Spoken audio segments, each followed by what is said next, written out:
What if dreamers never became doers? Where would we be if limits were never tested? Who says we shouldn't challenge what's possible? Or leap without looking? What if humanity's biggest questions were inspired by one thing? The belief that tomorrow can be better than today. What's your ambition?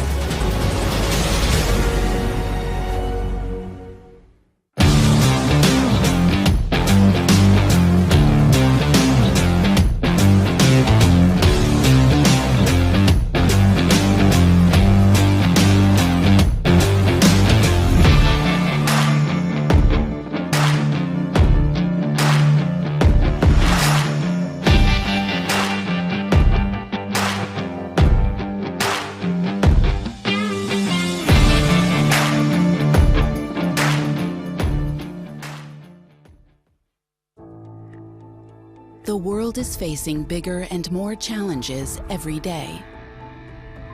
With our semiconductors, we are part of the answer to many of these challenges. Our innovative products are creating sustainable value for society by enabling key trends such as electrification and digitalization. We are everywhere. You may not see us, but we are always there, making life easier, safer, and greener. Our microelectronics contribute towards energy efficiency, making it possible to achieve more with the same or even less resources for a sustainable future. Semiconductors are at the heart of the transition towards green, safe, and smart mobility. We make mobility electric, connected, autonomous, and user-centric.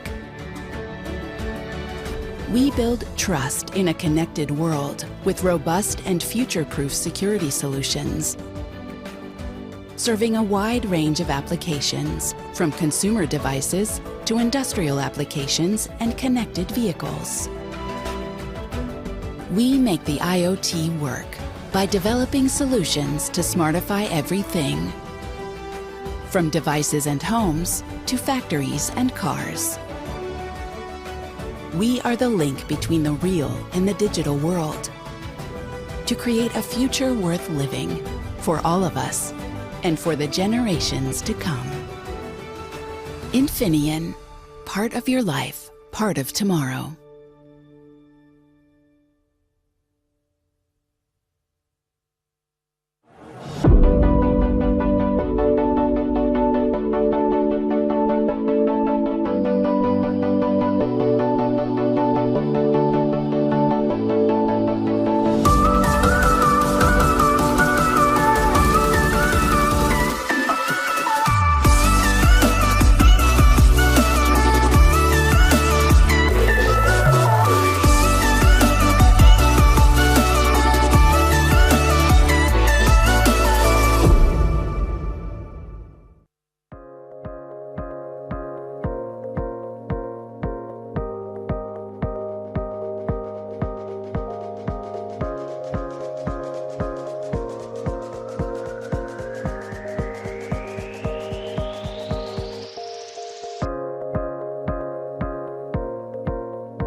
What if dreamers never became doers?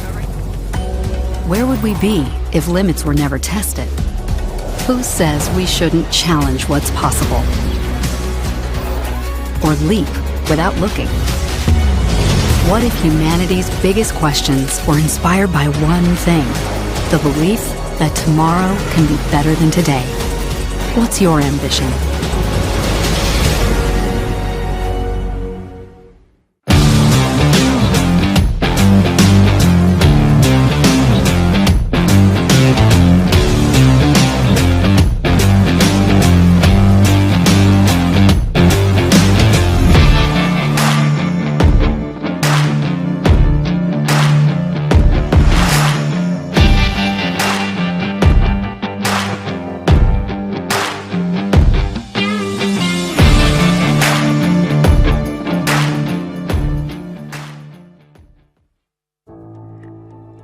The world is facing bigger and more challenges every day.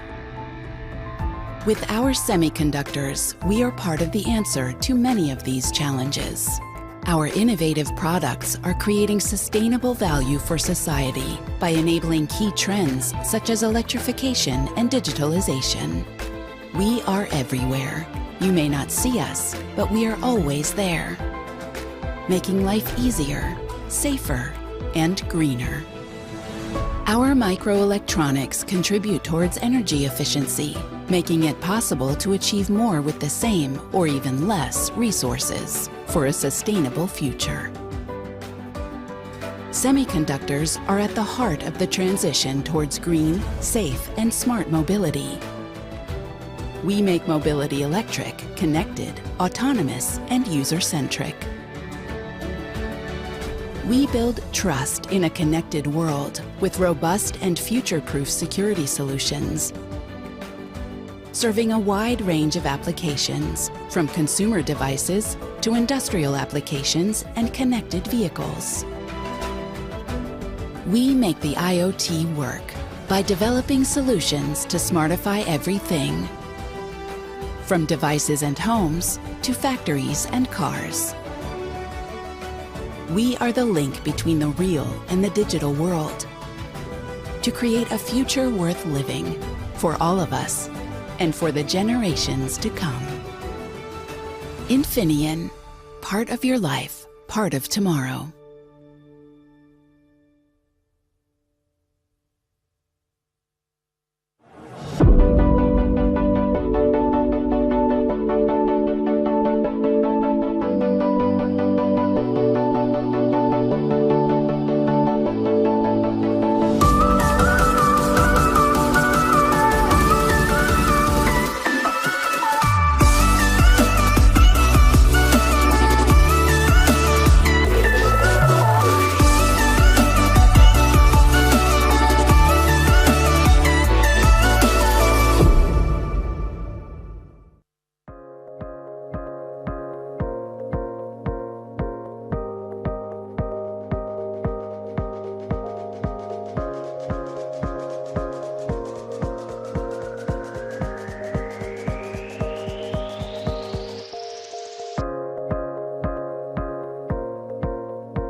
What if dreamers never became doers?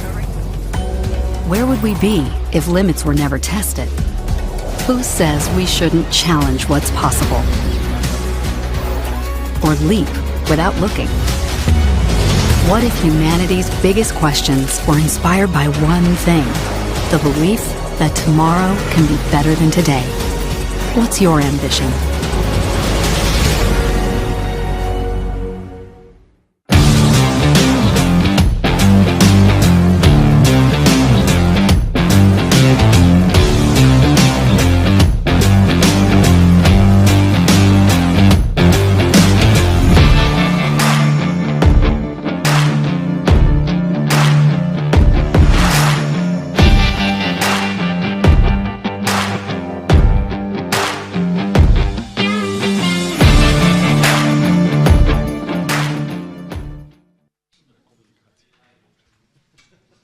Hello everyone, I'm Mirela Gavra, publisher TheDiplomat Bucharest and Automotive today. And I welcome everyone to the third edition of Automotive R&D Power Breakfast.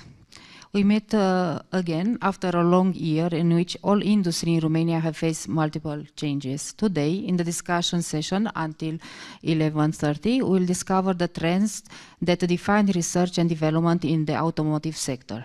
I want to thank you to our partners, Diamond Partner Wipro, Strategic Partner Acarom, Platinum Partner NXP Semiconductors, Gold Partners Infineon, Bosch, Claruin, NER, Partner Continental, Supporting Institution, British Romanian Chamber of Commerce, AHK Romania, Strategic Belgian, Luxembourg, Romanian, Moldovan Chamber of Commerce, Cluj IT Cluster, ADA, Lovering and Partners, HIM Public Affairs, CCS, WAVE, Media Partners, Automotive Today, Outsourcing Today, Financial Intelligence, Economistul, România Durabilă, Club Economic, Ziarul Bursa.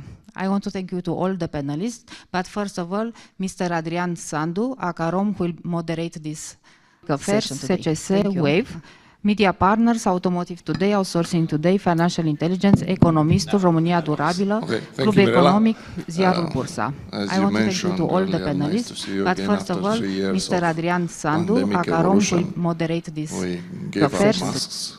We gave up restrictions and now we can see each other face to face and shake hands and talk to each other close. It's been an interesting period.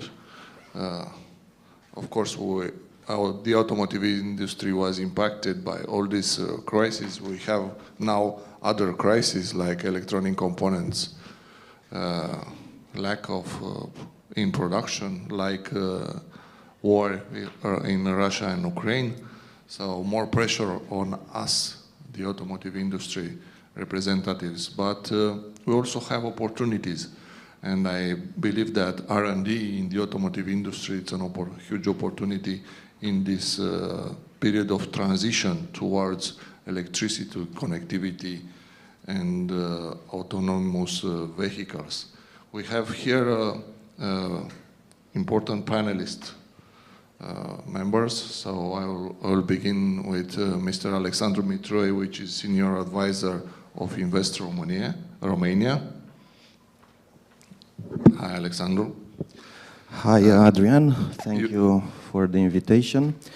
So I will present everyone and then I will give you the floor. Christian von Albrechtfeld from Continental, General Manager of Continental. Hi, Christian, it's online. Hello, Adrian. With us. So, hello, Adrian. Hi, nice to see you again. Günther Krasser, Vice President and Managing Director of Infineon Romania. Hi, Günther. Cătălin Stratulată, Engineering Head Europe and Wipro. Adrian Tobias Mater, Head of Bosch Engineering Cluj. Nice to meet you. Adrian Dobre, General Manager Claruin. Simona Almojan, Country Manager NXP Semiconductors Romania. And Mr. Cristian Nevzoreanu, Communication and CSR Manager, Automobile Dacia Group Renault, my colleague here. So we will enter directly in our topics. We have a R&D based discussion today. We've seen that lately there are a lot of funding coming towards Romania, and not only the funding, but also the regulation at the level of European Union is changing a lot. And I will start by asking Günther, what are the decisive factors for an R&D company to remain successful on worldwide competition, and how to grow further in this busy environment, let's say busy?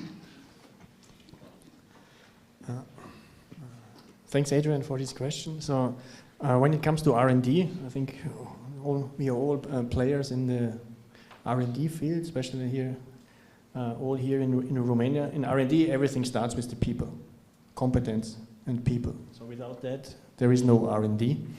And it's about attracting the people for our companies. So we do this by two things. So one thing is content. So bringing interesting projects to our R&D centers here in Romania, where people are really interested to work on, where they see that they can further grow.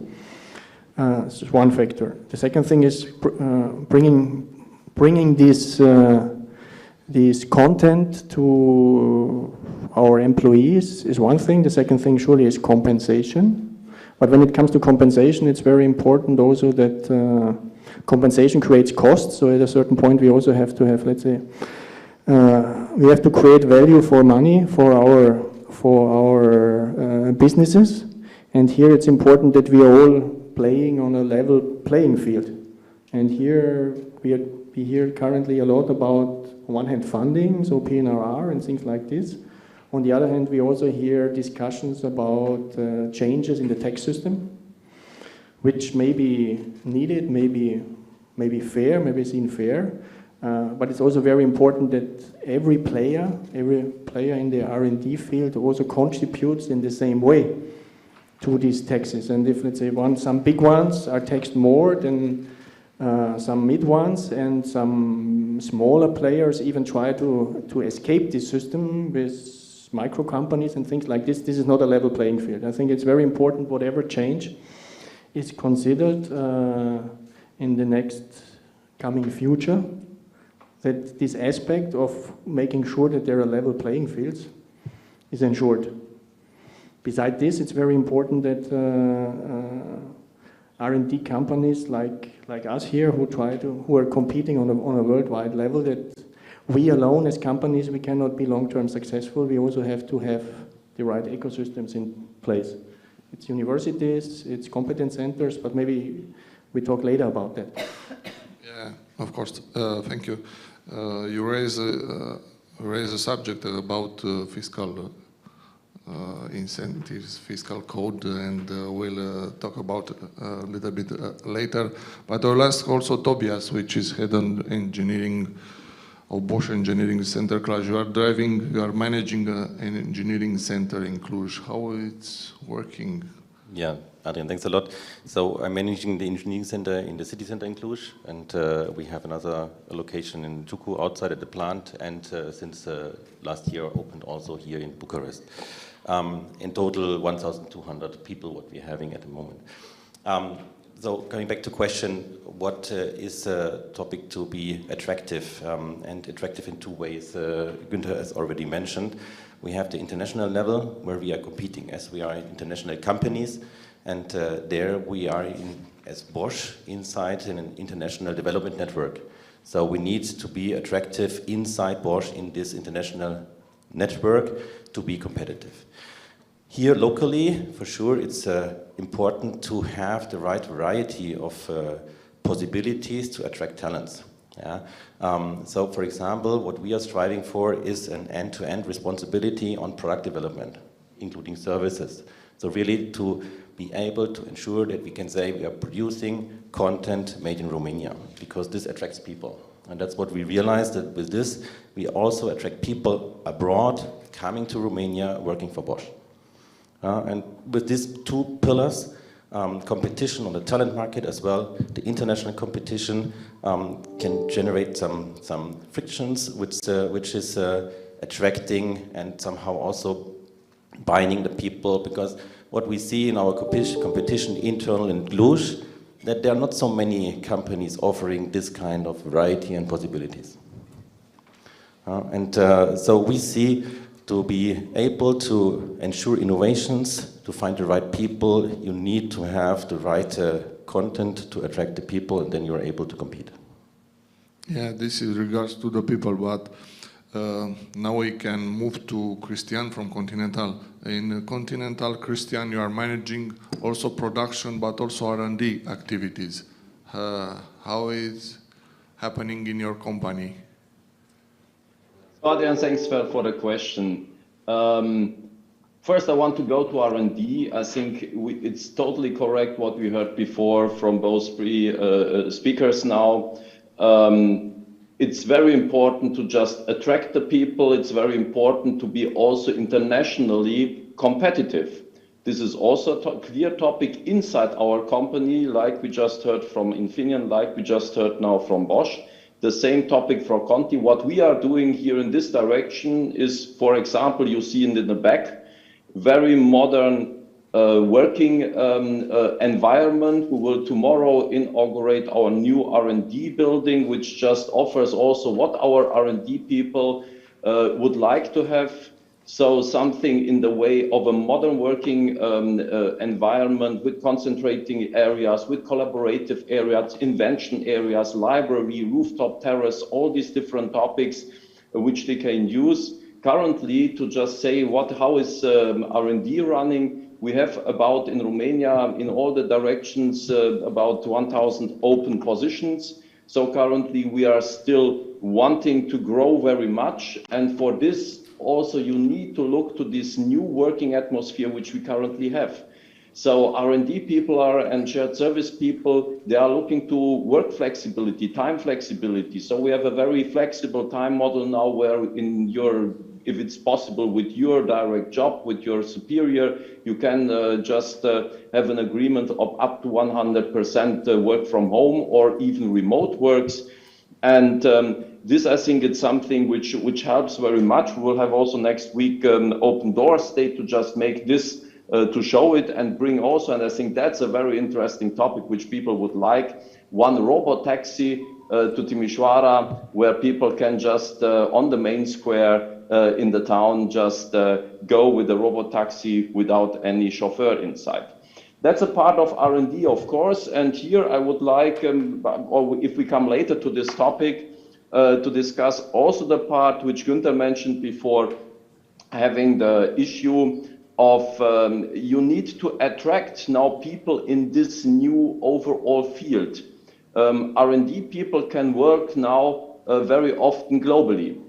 And if we now start with some tax experiments and just bringing some unsure, unpredictable discussions for R&D people, they might leave the country.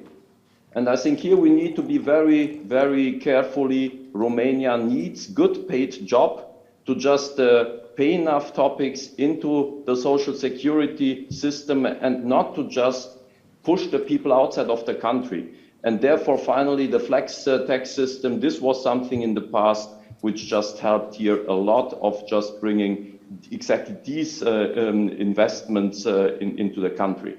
On the other hand, you just mentioned the fabrication plants. Of course, we have here the overall problem which everybody has. On the one hand, with prime material and semiconductors, so the overall automotive industry worldwide, we have shown in 2017-18, can produce 95 million cars per year. Currently, we are somewhere at 80 million prognosed for this year. So finally, we have everywhere overcapacity. We could produce more, but and also the customers want more. They want to buy a car, but due to all these issues, we cannot produce as much as we would like to have. That's clearly the one point which we currently see, that this is not running in the way how we would like it. The second part is the transformation which we have. Transformation to electric cars, where we also see that certain components will be needed more in the future, others less. So also here we need to look to have a transformation and to see how this is working. Thank you, Christian. You raised also the topic of predictability, fiscal predictability in Romania, and this will be one of our top discussion topics today. And I will now pass to Cristian Novzeranu, which is communication manager for Dacia. I remember when ARTR, Renault Technology Romania, was established, that Dacia already had an engineering center inside the plant, but there was the need to develop more and more. Now, how it's working, the connection between the engineering and production? Thank you. So, in fact, Renault Technology Romania was created back in 2006, and the two main reasons were the needed proximity between engineering and production. So one of the key of success is to have very close suppliers engineering, testing, and production. So to have very, very short links between these, so can be more efficient together. And the second reason was that at that time, it was considered that is a good opportunity to have engineering activity in Romania because it will be a competitive activity. So RTR was created, it went up to 2,000 engineers, and the skills, the competitiveness of this engineering unit increased, and now it's working, of course, first for Dacia, for the new projects of Dacia. You just maybe seen yesterday the new brand identity of Dacia and the evolutions of a range, but also on other projects which are demanding higher and higher skills. So just to say, it's a good opportunity to have engineering. It's what we're considering, engineering activity in Romania. We can be competitive with that, but with a condition to be also predictable. Predictable meaning once in the inside the company, because in every big company, and I think Christian from Continental can confirm immediately, it's an internal competition for a new project. Okay, it's a new project, new vehicle, new engineering project. Which country covered by the group is the most competitive to get it? So we need to have arguments in favor of Romania. Some of them are coming from inside the company, but some of the arguments are coming from the environment, like state aid, European funding, different fiscal incentives. Okay? So this is important, first, from the internal point of view, predictability. And from outside, as I said, we are not, how to say, independent and all alone on an island. It will be ideal, but to be on our own island and to have only our own rules. But we are in a very evolutive environment, and these evolutions, if are not predictable, we can put us in a big danger. And to raise up the questions, how do we see ourselves in the future in Romania? Thank you, Cristian. We are talking about predictability, we are talking about evolution, and I will ask Cătălin Stratulat, how do you see the evolution in the next period? Because everyone is talking about changing, transition. Yeah, thank you for the question. So we are here to talk about the automotive industry, obviously, and this is no secret that it's in the midst of probably the biggest disruption that happened in this industry since its beginning, not about 120 years ago. So why now? Why is this happening now? Well, on one hand, of course, there are many advances on all the fronts, everything going digital, from the most heavy industry processes to our smartphones that are now everywhere. So cars is probably the next, or definitely the next step in this evolution. And if you think about it, it's probably the only mass-producing goods that hasn't changed much in the past 100 years. If you take a driver from 100 years ago, after 5 minutes, he will be able to drive a new car. Of course, not doing all the fancy buttons and IVI in the car, but he will be able to drive it safely on the road, which is again something that no other industry experienced so far. So what is driving the change? There are many things. It's probably a conundrum of several driving factors. Moving to electric vehicles, of course, maybe a few years ago there was a question, why do we need to move to an electric vehicle? Today, when the gas price is like €2, it's probably no question for anyone. Speaking about legislation and clean environment and gas producing, that's already a common knowledge. So that's one. Another part is that think about that today a modern car has tens, probably 100 or even more microcontrollers, ECUs that has evolved over time. Initially, maybe 10 years ago or so, the microcontrollers used to control only the engine. Then little by little, they started to move in other areas, body control, windows, now more advanced functions like ADAS and soon autonomous vehicle functions. So all these evolutions that happen step by step has reached a point that is becoming unmanageable. Think about that a modern car has today 100 to 150 million lines of code. How is this going to be maintained going forward? We were talking here about the problem with R&D, the lack of R&D engineering. If we continue down the same path, all this engineering force available worldwide will barely be able to maintain the existing code, not to talk about new code, new features, and new development. And maybe the most important driving force in this is the fact that increasing expectations from the customers is that car becomes more like a gadget, becomes more like our phones. So think about that. Our phones, they get frequent updates. These frequent updates and features driven over the air, they actually lengthen the replacing cycle for a phone. It used to be 1 year. Now it's probably minimum 2 years, maybe even more. Well, why that? Because the software has become the differentiating factor and not so much the hardware capabilities. Well, in an industry like automotive, where the cycle is minimum 4 to 5 years, making frequent updates in software makes a lot of sense.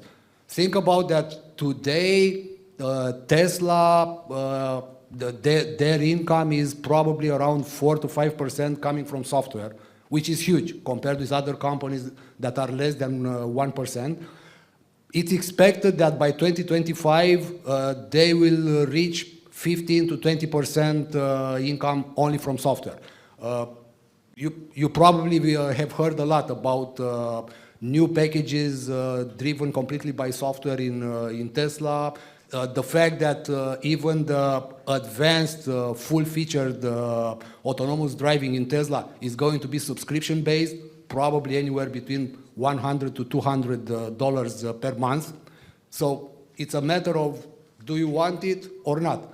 So this generates a lot of revenue post-sale, which in current environment where the cars, once they exit the factory, they are difficult to be upgraded, is going to be impossible. So a lot of changes going forward. Probably by 2025, 2026, the cars that will be on the road will be completely different from what we see today. It's just a few years ahead. On the same side, I was talking to someone earlier, and he said to me the cars of tomorrow are already on the roads testing, but we will see more and more testing on the roads of Romania. And I will come to Simona Almojan and ask her the switch to the software-defined vehicle and industry, how it works, because we need semiconductors, and you are managing one of these topics. And yes, thank you, Adrian, for the question. Indeed, in the semiconductor company, I would say it's at the right moment. We know that we have the crisis going on, and it is challenging to get on time the microcontrollers, and it is super important that we continue to invest. And from the architecture perspective of the cars, Cătălin already mentioned about the complexity, about the challenge, about the new functionalities that are currently coming in because of the demand for a better user experience. So it's more and more content in the cars. It's more and more so content, meaning semiconductors. Of course, semiconductors are not coming by themselves alone. They are coming with associated software in the form of solutions. Having this incredible amount of content, we are facing also the challenges in the car when it comes to the wiring harness, right? So wiring harness, it's about somewhere 2 kilometers currently, and the weight of this weight being up to 75 kilograms. This is one aspect. Another challenge that we are50 is the data. So the data that needs to be generated from the sensors today is currently somewhere up to 50 gigabytes, and the expectations in 2030 is that this will come up to the 10 terabytes of data. Out of this generated data, a big portion of it will need to be transferred inside the cars. So today we are transferring 1 to 2 gigabytes of data, and we expect in 2025, 2030 to be 50%, to get to the 50 gigabytes. Yes, Cătălin already mentioned very well the size of the software that is today somewhere 500 million lines of code, but we expect up to 1 billion in 2030. And now the question is regarding these SDVs, the software-defined car. What are these cars? Are these cars which are running only on the wheels, or running on the software only? No.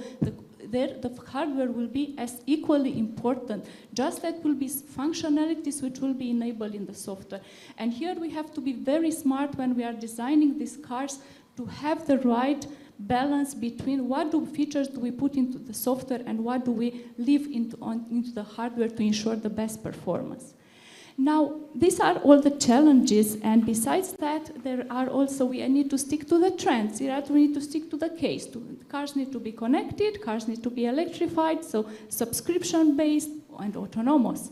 But on the other hand, this is not all. There are also other challenges and other orthogonal trends, how I call them, and these are somehow related to the cars need to be performant, they need to be upgraded, so the car need to be fresh. So here we talk about over-the-air updates, and not when needed or from time to time, very frequent over-the-air updates. But the car need to be safe and secure, and safety and security is super, super critical when it comes to the cars, especially that think about that we will have our children in the cars who will self-drive in the next years. So what do we need to do? We need to invest a lot into ensuring that the probability of vulnerabilities in the car is getting lower, to ensure that we have the right safety mechanism in place and we are designing that. And when it comes to architecture, yes, today we have a flat architecture in the car. Flat means that, yes, all together. And now, not now, actually years ago, the specialists started to think about changing this architecture into the logical restructuring using the domain controllers and in the middle of service-oriented gateway.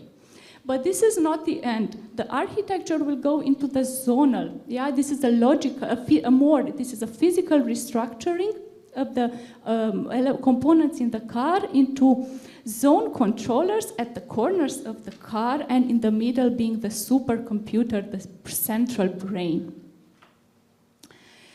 Yes, this is needed, and the companies are working on that, and we are fully committed to invest into this innovation, and as mentioned so far, the people. Yeah, this is something that we need to be very careful to work on, ensuring that investing into education, to have the right people in place, and also ecosystem was mentioned, which is very important, in my view. As part of this ecosystem, there is a huge importance in partnerships. I think every company works in partnership with other companies. Yes, Adrian, and not only the fact that, okay, we do partnerships of tier ones, OEMs, second tiers like semiconductor companies, software companies are coming more and more, and we are partnering with them. And so we don't forget about the startups and universities, because that's where the potential is for research. And speaking of innovation, yes, we have very a big number of startups here in Romania. Thank you, Simona. And I'll go to Adrian Dobre for Clamorwin partnerships we were talking about earlier.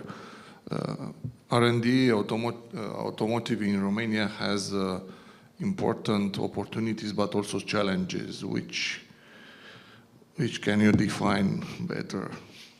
Yeah. Hello. So thank you, Adrian, for including us in the topic of partnerships, because we, as a technology supplier for the industry, we really rely on partnerships, and we are building it on a daily basis. So from my perspective, again, as Clarwin is a technology supplier for the industry, the main driver for growth in the industry should be innovation. And this is because if years ago Romania was chosen because of low labor cost or accessible resources or low cost of utilities, this is not the case anymore. So the present, not the future, but the present, it's the one pushing us for and our partners from the industry to grow as producing added value in a reliable and cost-effective way in Romania.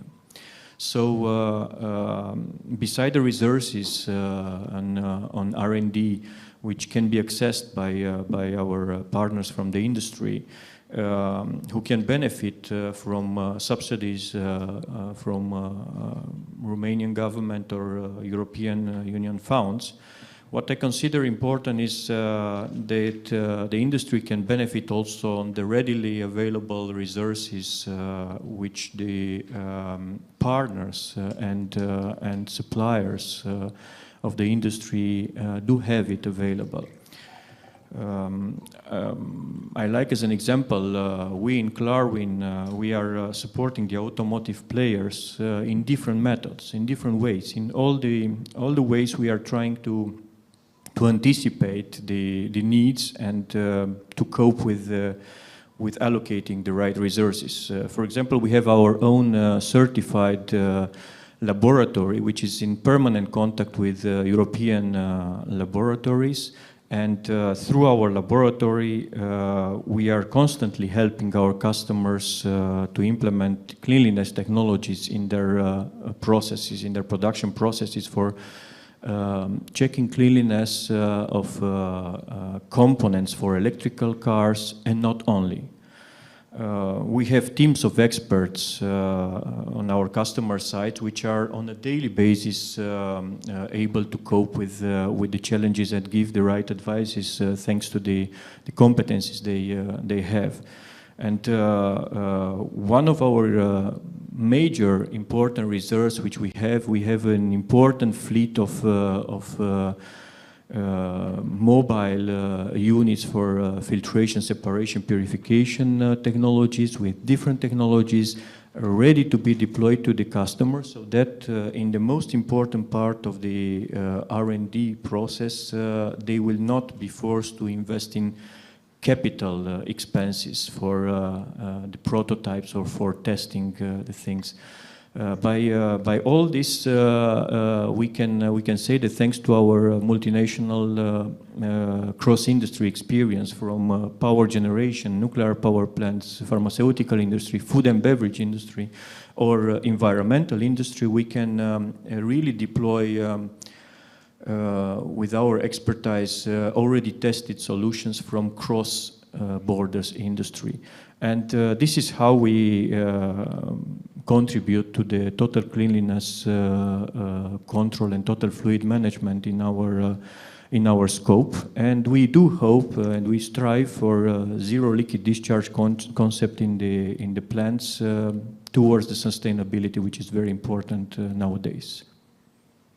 Yeah, so we're talking about sustainability, we are talking about financing, investments. We need to attract new investments. Christian mentioned about the competition inside the company, but also competition between Romania and other countries.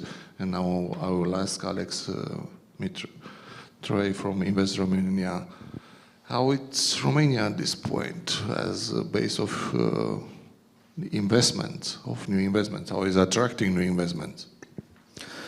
Thank you again, Adrian. So at Invest Romania, we are dealing on the government side with promoting Romania as a country of destination to investors coming for the first time. But the questions they are bringing to us are the same questions like the companies here present brought. Labor force, incentives, and fiscal predictability. So investors are coming. We can make, I could make, let's say, a little bit of a parallel of what's happening this year compared to what happened in 2020 when there was the first year of pandemic. So there is, let's say, compared to that year, it's a similar, let's say, trend. Big projects at this moment in manufacturing, but not only, are a little bit delayed to see what is going on this year in the new context in the region. But like it happened in 2021 and the foreign direct investment in Romania got close to 10 billion euro compared to 2020 where the investment decreased to about 3 billion euro. Next year we are looking to be a recovery year compared to this year where this is a year more for expecting to see what's happening. Still we have many projects, large projects in evaluation. For some of them we have received a positive decision for Romania, both in IT, in manufacturing, and in energy. And there is a new segment which we started very early after the conflict in Ukraine started. We started to support companies which are relocating. As we know, there is also a lot of engineering capabilities in Ukraine. They have a very good university system, a lot of R&D centers over there. So we are trying to convince companies, whether they are German or other European countries, companies in Ukraine, to relocate to Romania. This is another topic which we are doing at this moment. Now coming back to these three factors which we receive from investors when we are trying to convince them to come to Romania, labor force. Of course, for R&D, it's one of the most important, even more important than the financing part. The way we look at the labor force in R&D, we see, let's say, a little bit distinct. You have the pure engineering R&D centers, where you can look at mechanical engineering, electric engineering, and so on, and you have the software centers. Of course, today these functions, let's say, are a little bit mixed, because software, it's a lot involved in automotive, like it was mentioned in the presentations earlier. We noticed one important trend in the past 5 years in the pure engineering graduates, because we are discussing about numbers first. There was a stable, let's say, no dynamic. So there is the same number of graduates in pure engineering subjects like it was 5 years ago. Whereas in software graduates, there is a dynamic of about 20%. So this is relevant in trying to see what is happening on the market. There are probably a lot of reasons to be discussed, but this is the situation right now. Of course, we can discuss about why, but from the fiscal point of view, you have the same fiscal incentives. If you hire an R&D engineer or if you hire a software engineer, there is the same exemption provided in the fiscal code. We are considering this factor to be very important when both software companies and R&D companies are deciding which country they should invest, Romania or the countries in the region. So we will support to maintain this fiscal benefit in the fiscal code in the future. This is, let's say, on the labor side, our perspective. On the financial incentives, of course, I already mentioned these exemptions. The fiscal code also provides for accelerated depreciation for companies which are doing capital-intensive investment, if it will be the case. And of course, there are two state aid measures. One is dealing with investment over 1 million euro, and one is dealing with projects over 100 employees. For R&D projects, we recommend the second measure. There is also the NOE representative here, which will probably give more details about this, but we can also provide if needed.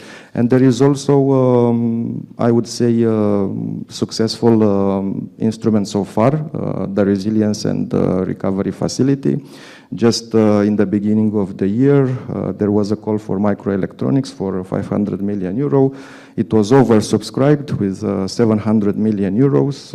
I just looked on the calendar last evening at the Ministry of Investment and European Projects, and there will be other calls for R&D projects this year to be open. So they are scheduled, they are available on their website. If you need our assistance, please inform us at Invest Romania. We'll try to give you support on these calls. Thank you, Alex.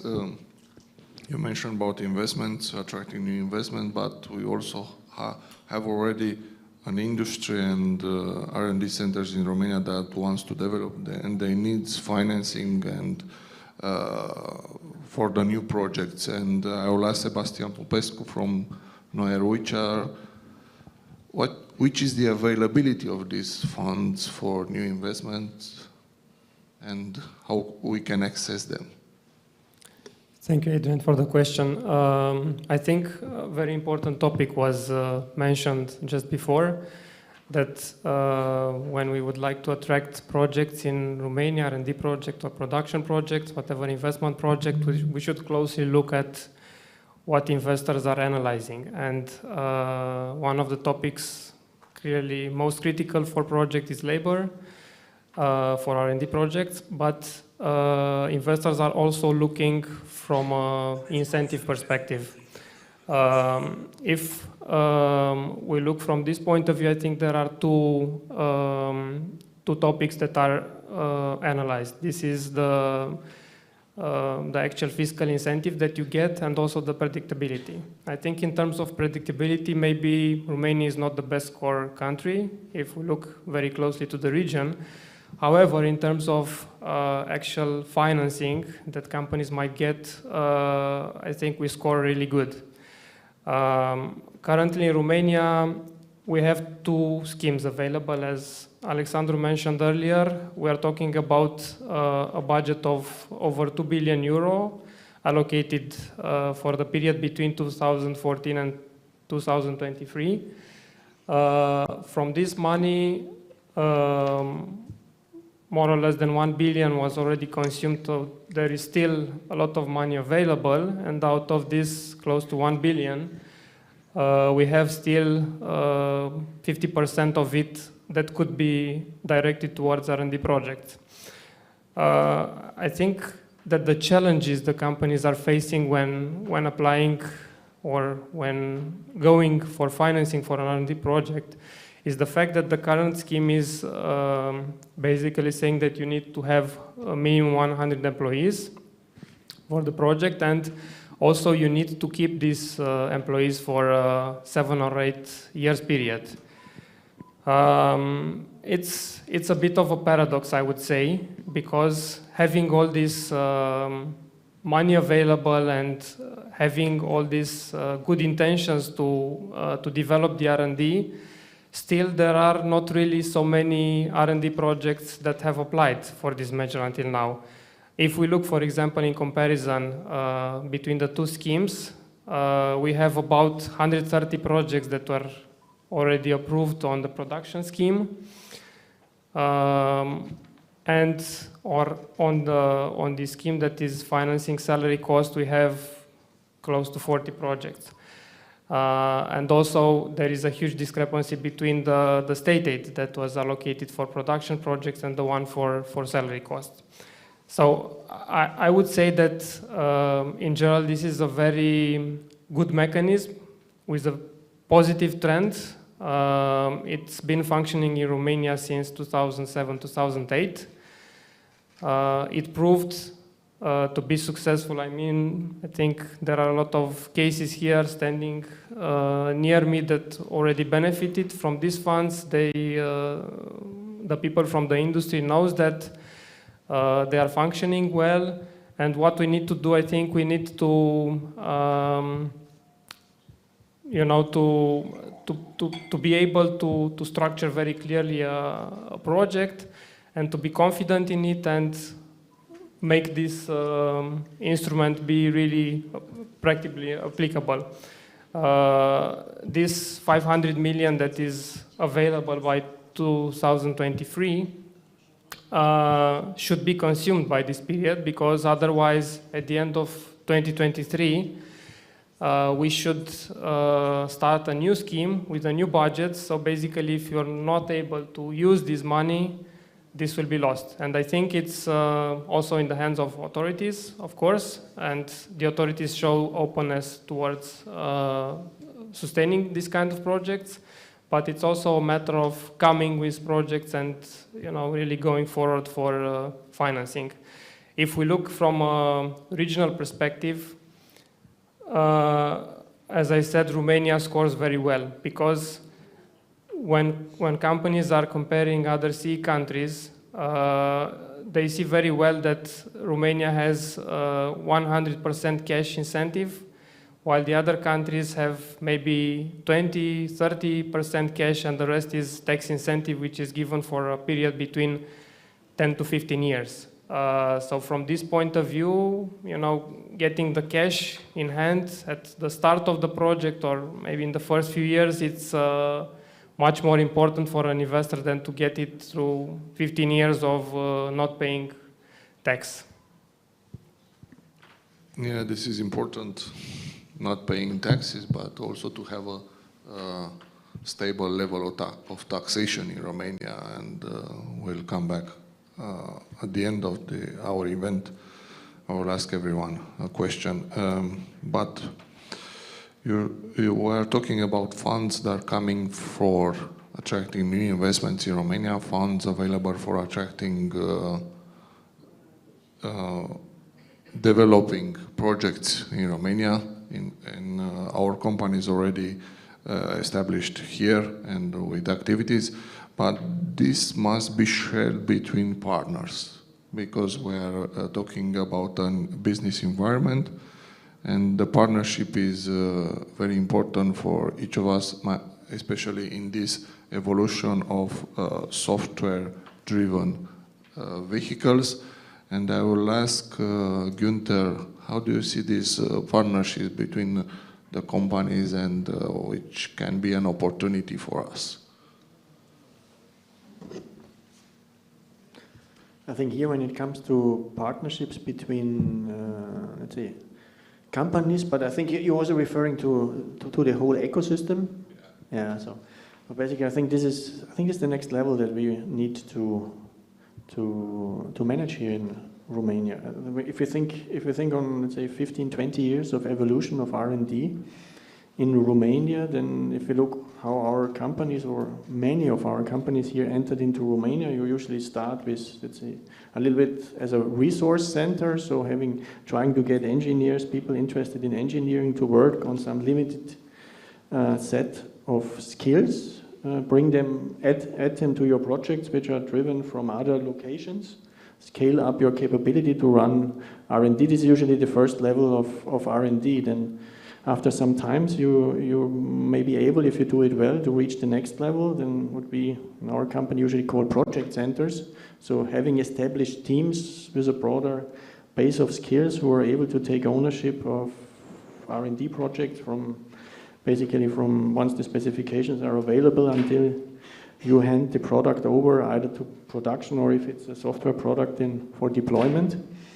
And I think all of our companies are already on this level, and some are already in some areas beyond this. When it then really comes to developing the next level, competence centers, where the expectation goes far beyond just getting some specifications on the table and then deliver the final product, but really do research, to pre-development, to innovation, to also influence the roadmaps of what we are doing in our companies. This is the expectations of our businesses. We are working for it in Finland, here in Romania, that we also play on this level here and shape the products and the product roadmaps of the future. And here, I mentioned it comes to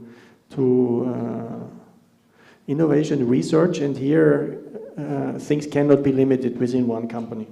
When it comes to this field, you need an ecosystem. So Simone already mentioned startups, things like this. So we need to strengthen this, also bring them together, and we need competence centers. I think here there is still a lot of potential here, but I think there's also a lot of need to do here. And in my opinion, one of the opportunities here are now to really make smart use of PNRR money, to really establish the right competence centers here and get the resources which are available, which are in public research centers available, competences which are available at universities, and competences which are available within our leading or other companies. I think all three of them are needed. Yeah? You need the people, you need those who want to do pure research or do some feasibilities, early developments. You need the universities, who usually are essential also for research, but also, let's say, to attract young people to go into these specializations and into these fields that we will need in the future. But you also need the industry in these competence centers. So competence centers without industry, I think we are the ones who are most competent here to put the right questions there, the problems to be solved, and then the competence centers are the right ones to put interdisciplinary teams and teams which are built out of or set up projects where different players in the value chain, so be it now OEMs, be it now tier ones, be it tier two semiconductor companies or software companies, to bring them together. So again, as a key statement, make smart use of PNRR money, for example, in this direction or other funds, and define some I would say lighthouse projects for Romania. Maybe Romania needs 4 or 5 lighthouse projects in this aspect, where the right players are in, who can really direct it in the right direction and transfer what is done here into then economic value. Thank you, Gunther. Thank you.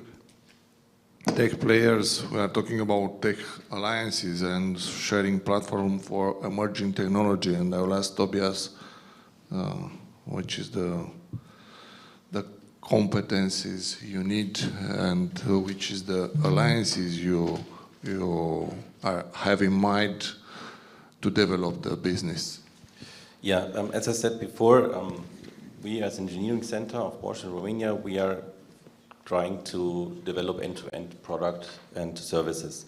So we have hardware, we have mechanics, we have software. Coming to the content, when we see Dutch teams, for example, we are developing software and cloud content and the data backbone for our fuel cell activities.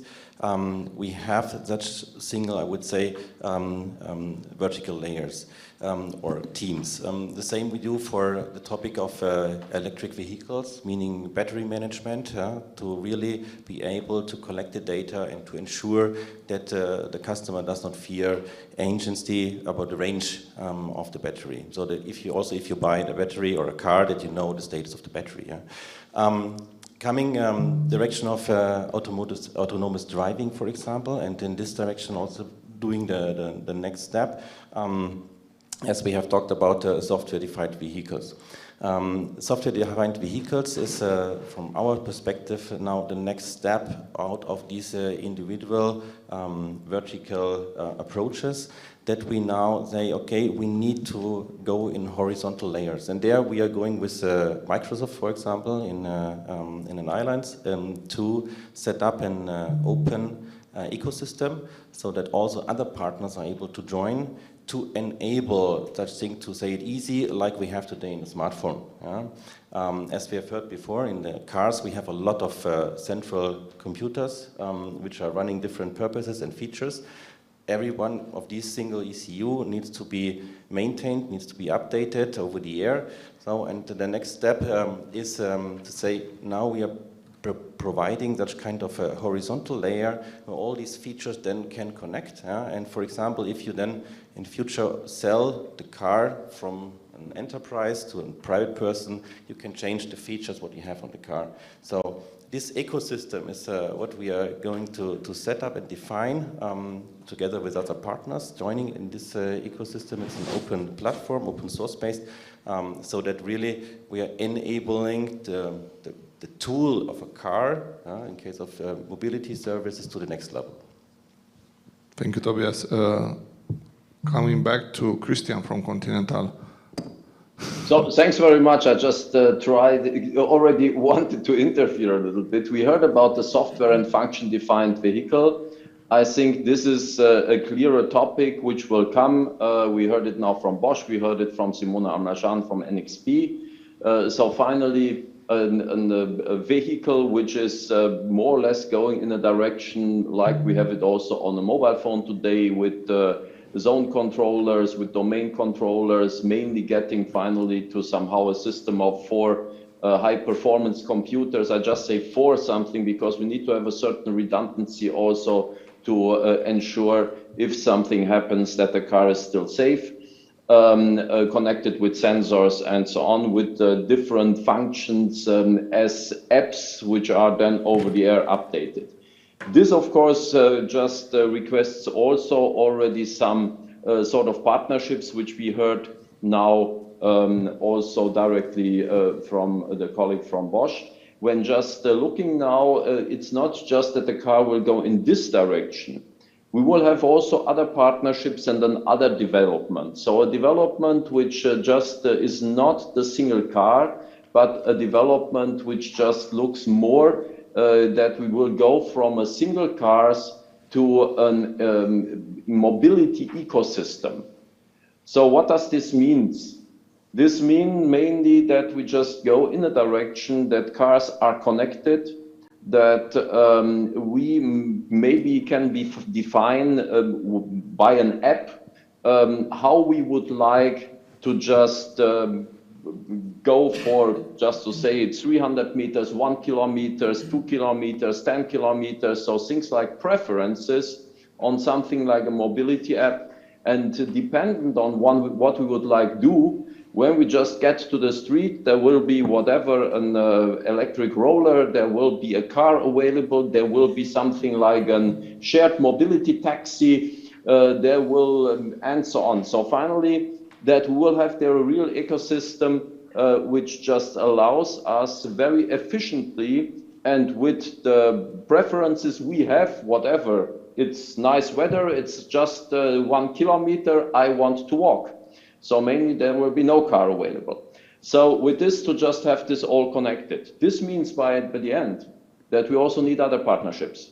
We need partnerships with regional traffic provider, with fleet provider, with car rental providers, with cities, and so on, to just work in such a system. So the public transportation system with buses and so on, and the taxi system somehow will merge, and there will be a lot of different possibilities, new players in, and also a change of the overall system. And this, of course, means just having partnerships with all of these stakeholders to come to a best solution in this direction. Thank you, Christian. Of course, partnerships between local and regional partnerships, but also national partnerships are a must. And sorry to just go a little further, because just Günther mentioned this education. Of course, what we need is also partnerships with university, which we also already established. We need in future, and this goes more and more, a car becomes a software-defined system. So finally, we need people, much more people in the direction of software structure, system thinkings, coming in then competencies of cybersecurity, cloud technology, big data management, artificial intelligence, battery technology, when we just look also to the part of the hardware, microelectronics. We heard it before, and Mr. Mitroy will just know that Continental just was the one initiating this microcontroller PNR or National Resilience, so we know it, PNR program. So finally, in the size of 500 million euro, and defended this also at the European Union, because we were just absolutely convinced that we need this, and as we just saw, it's already oversigned to 700 million, so I'm very happy that this was really something which goes in this direction. So finally, also partnershiping in this direction of university to get all these new competences on board, because finally we see this is a real fight on the labor market, and the race will be won by the country who is able to provide such people in these competences and to provide the right ecosystem for these people, that with taxation and everything, that they would like to remain in the country. Yeah, thank you, Christian. We've seen that a lot of changes are driven by the European Commission regulations that are pushing a lot of automotive industry towards zero emission, towards electrification. We have Fit for 55 package at this point, and I will ask Simona how the software is helping this transition in order to meet electrification targets. Yes, electrification being one of the 4 trends as part of the case. So it is the huge transformation, and from the statistics perspective, we expect that in the world, at least in 2030, 60-70% of the cars will be electric. Okay, probably in China will be more than that, but overall at the world level, that's what will be. Yes, we have electric cars on the roads currently, but we know all the challenges. First of all, we know that the electric cars are too expensive. Yes, we have the subsidy and the aid from the state, which is needed and absolutely great, but still they are too expensive to be affordable. But we have to understand why is that. It is a new technology that is being in research currently. It is about the battery technologies, and there are also lab researches here in order to ensure a more efficient storage of the energies in the batteries. So this is solid state batteries. It is here in discussion and in analysis, but we are confident that as soon as this technology will get matured and we will have cars on the road with this super high performant batteries, first of all, the range would be higher, which is not enough today. So at maximum 400 or 300 kilometers, it's not enough to rely on the car as being the family car. But also we need the technology to go into the direction of optimizing in such a way that the car charges in a smaller time frame. So currently you need to wait until the car gets charged, but the idea is that in the future we would go and stop at the gas stations or charging stations, 10 minutes, charge the car and continue the road. So this is what we expect in the future. Probably will be some years until this will come. But not to forget about this infrastructure of the charging stations. Today we don't, the stations are not very close one to another and not enough. That is clear. That's why the acceptance is not of these cars are not at the higher level. But we expect, and here we would need some help from the government, yes, in order to invest into this infrastructure. When it comes to software, to get back concretely to the question from Adrian, yes, there is a huge potential in innovation when it comes to this battery. We have microprocessors, microcontrollers, which are in these battery management systems.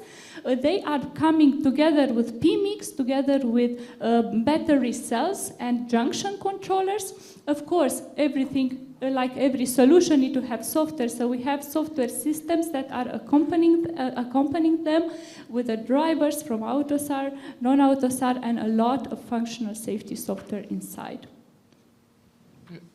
Also, and when we are talking about the software, you mentioned 1 billion data lines, code lines. Yes. And also there is a huge question at the level of European Union concerning the security of the data which is transmitted Yes. from the car to... Exactly, because the car is connected to the cloud. And here, how it is connected to a cloud, to give a concrete example, the NXP-S32G processor, which is doing exactly this connection. This processor, to give a concrete response, this processor is having a security accelerator inside. The accelerator is like a small processor with its own cores, with a huge acceleration power, and this is dedicated for security. On this concrete accelerator runs a firmware, and this firmware is having inside cryptographic algorithms. Of course, this firmware is having software on the top, and it is used in the customer application, and this cryptographic library is integrated, of course, together with intrusion detection and protection systems from third parties, and here comes the ecosystem again into discussions. With these kind of solutions, we ensure the security of the data. We have to protect our privacy data, and we have to protect also the over-the-air updates. Thank you, Simona. And the same question is for Catalin. Security of data, which will be transmitted between the car and the third parties that are involved in this new way of transport, new mobility. Yes, security is a very important topic. Simona has talked about that. When the car is becoming a computer that is connected to the cloud, and it's right now it has just let's say what we call a weak connection. Going forward, as we move more towards the car cloud, the connection will become 24/7, and it will be a strong connection because besides what is the computing power in the car, there will be a lot of complementary computing done in the cloud. Maybe just the best known example is HD mapping that is required for autonomous driving. So having this strong connection obviously opens up a huge gate for intended or unintended attacks to the car. And think about that, just a few years ago, when designing a car structure, hardware plus software, safety came first, which is normal because car is you know, our lives depends on its safety. But security now is becoming an even more important concern, simply because there is no such concept as safety without security. So how is that going to be achieved? Well, there are multiple steps to get there, and also there are different ways chosen by different manufacturers to get there, depending on their capabilities, cost ratio, and so on. So remember those, we talked about 100 or more, 100 to 150 ECUs in the modern car today. How this is going to be consolidated? So first, there will be several centralized domains that the car will be split into, are already split into, like powertrain, of course, body, chassis, autonomous driving, ADAS capabilities. So there are already cars on the road today that are here. So it's not the future, is the present. But then on top of that, the computing power that is delivered by these centralized domain controllers will not be enough for the next level of autonomous driving, what is beyond level 2, where most modern cars are today. So it's expected that this computing power would be needed to reach 100 teraflops, tera operations per second, which is not possible with the current level of computing power in the cars, and will be needed central computing power that will be the decision brain controlling those domains. And eventually, like I mentioned, the car will become what we call a cloud car, will be completely integrated with the cloud. Hence, all these concerns about security and privacy that some of them are real, some of them are known, some of them are not even known today. So how we are moving there? Like I said, different manufacturers have chosen different paths depending on the affordability, the cost, investment report. So just to give you a few examples, there are companies that have taken one-step approach, meaning that they will skip the domain centralization and will go directly to the central vehicle computing. And the best known is obviously Tesla, but BMW, Mercedes-Benz are also in this bandwagon. There are some other companies doing a radical change, meaning adopting the DCU architecture, and Volkswagen is the best example on this. And also there are several other companies doing smaller steps, smaller incremental steps. Again, not because someone believes we will not need to be eventually there, but simply it's a matter of affordability. What are the gaps between where we are today and where we need to be, or where this car ecosystem is heading? So one is availability of these high-performance computing platforms that we discussed. Huge computing power needed both inside the car, but also outside, just to be able to compute in real time all this data necessary. The other is the ability to move to an agile development model instead of the model year based releases that the current manufacturers are using. Think about that again, using Tesla as a pioneer example. They are able to deploy software updates in as little as 24 hours to 80% of their fleet. That is happening today. While today a lot of the cars are not even upgradable, and even those that are upgradable are only on a limited part. So again, and here we're coming back to the theme of this discussion: the availability of software talent, how we are able to deploy them. Are they enough? Well, obviously not. I don't think that there is anyone in this panel that can find or has enough software talent. Like I said before, if we don't change the approach, we will not even be able to maintain the current code, the legacy code, not to talk about innovations like high computing power and cloud car. So we need to change the approach, move towards this more cloud-based approach that was was brought about in the industry by the software-centric companies. The approach of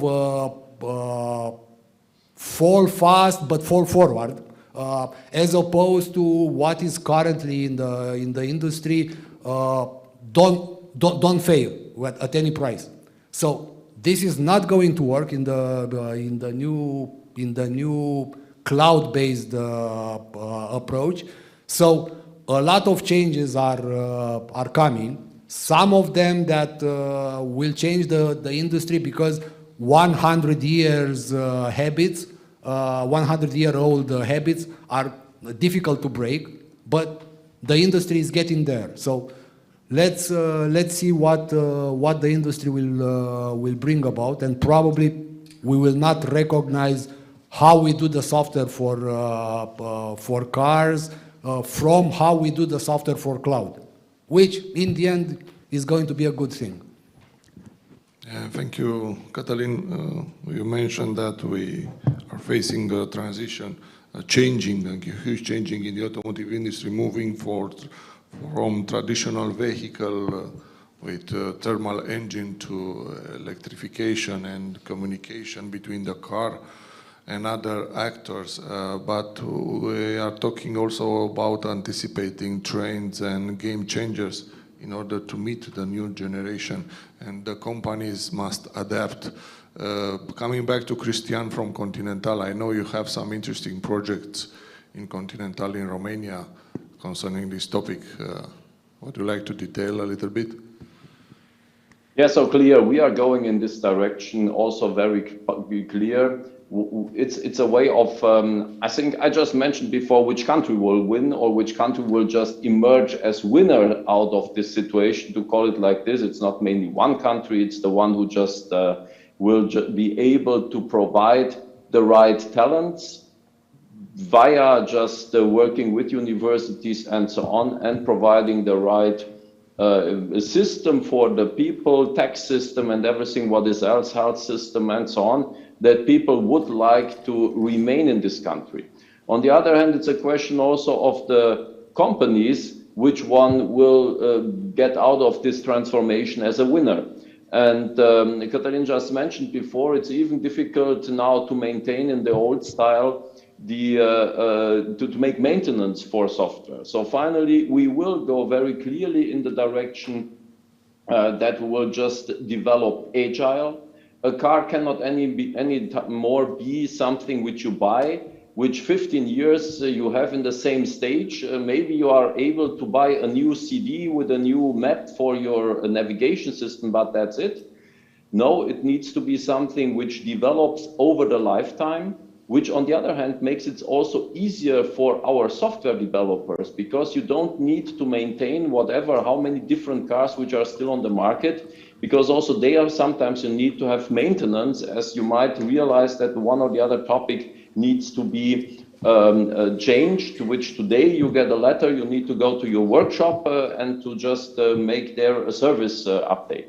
Which of course it's not the way which we can do. So currently it means agile development, having software and function defined car where you need to see how to construct the software structure in a way that maintenance is easy. So finally the topic is, how can I just make a structure, and I think we have seen this already at the mobile phone, how this will look like, having different layers, having high performance computers with operating system, and on the top just having a layer which just defines the functions. So looking to separate different functional levers therein, and having teams working on each of these topics of just providing always the newest update for all the cars. I think this is the clear part. Cătălin mentioned this in a way of a cloud-based part. I would just say it more in the direction of really seeing a car not anymore as an just agglomeration of hundreds of certain controllers, but really seeing it as a computer on wheels, and defining it around a functionality which finally, this is what the customers are paying for. They would like to have a certain functionality out of a car. Thank you, Christian. Also in Bosch, you have interesting projects in this field. Yes, for sure, Adrian. So what we are basically as a Bosch company, we are technology open. So we do not limit ourselves to just one single area. So for example, we are hydrogen ready. As I said, we are producing fuel cells and going also in this direction. Besides that, our intention is that we say there is still potential in the combustion engine in regards that we can go for renewable synthetic fuels, which we can use because this is then also CO2 neutral. So there's also some further ways what we can do to ensure that we are able to take care about our environment. Because also there the infrastructure is available. Nevertheless, coming further, the next step, what we have heard today is the topic of personalized mobility. Personalized mobility is the topic about services, the connectability, the last mile on packages, for example, but as well on individual transportation. The final step, what we all about here and where we are seeing our trend is going to is electrification for sure. Yeah? And electrification is for sure becoming one of the important trends in our industries right now. So Bosch is investing year on year about 1 billion euro in this area in electrification. We have meanwhile 5 million electric vehicles supplied with our products, so on engine side, on battery side, as well on inverter side, besides central ECUs and software. So going there, the next step in this direction to support this kind of trend, we are clearly connected and addicted to this kind of renewable energy topic and technologies, developing further and going in with our partners together, as I already shared with you, in this direction to propose and to offer ecosystems which are enabling that we are capable to meet the needs and the trends which are upcoming. Thank you, Tobias. We are moving now to Dacia, which is the main car manufacturers in Romania, and until we reach software-driven cars, fully software-driven cars, computer on wheels, we are producing now cars which are greener. How Dacia sees this topic on greener cars and moving towards a new mobility? There are different ways to go greener. It's about technology, but it's about also client and social acceptance. Meaning, to be accepted as a new technology, to be accepted as a different price of a car, and to be possible to charge it. Let me detail a little bit. The most affordable and accessible technology today we have, it's a LPG, JPL. Okay? This adds about 300 euros to a car, lowers by 10 grams CO2 emission per kilometer. It's very popular in Romania. All of us can think to taxi, Uber, etc. We can see it. Even Prius fitted with LPG. I've noticed a lot of cars like this. Interesting. So it's popular. The fuel LPG is available almost everywhere and for an interesting cost. So the client and the society accept this is a solution and it's cheaper for the client. That's why half of the production of Dacia and Mio Van is fitted in the plant with LPG dual fuel system. Then we move on. We are evolving to hybrid. Okay. Now you don't see on Dacia, you see on Renault. Example, Renault Arcana, which is hybrid, or Renault Captur, which is hybrid plug-in. These are new performance technologies, reducing even more the CO2 emission, according to European Union targets, and also reducing fuel consumption. But the cars are more expensive. So, is the client ready to pay for that? Depends. Depends, and I would like here to point out a good thing. The Romanian authorities understand the importance of a car park to go greener. That's why Rabla Plus program is supporting, with a lot of money, the green vehicles. So a plug-in hybrid is getting an incentive of 4,000 euro. And the full electric vehicle is getting an incentive of 10,000 euro. This is the explanation for the explosion of the market share of these vehicles in Romania.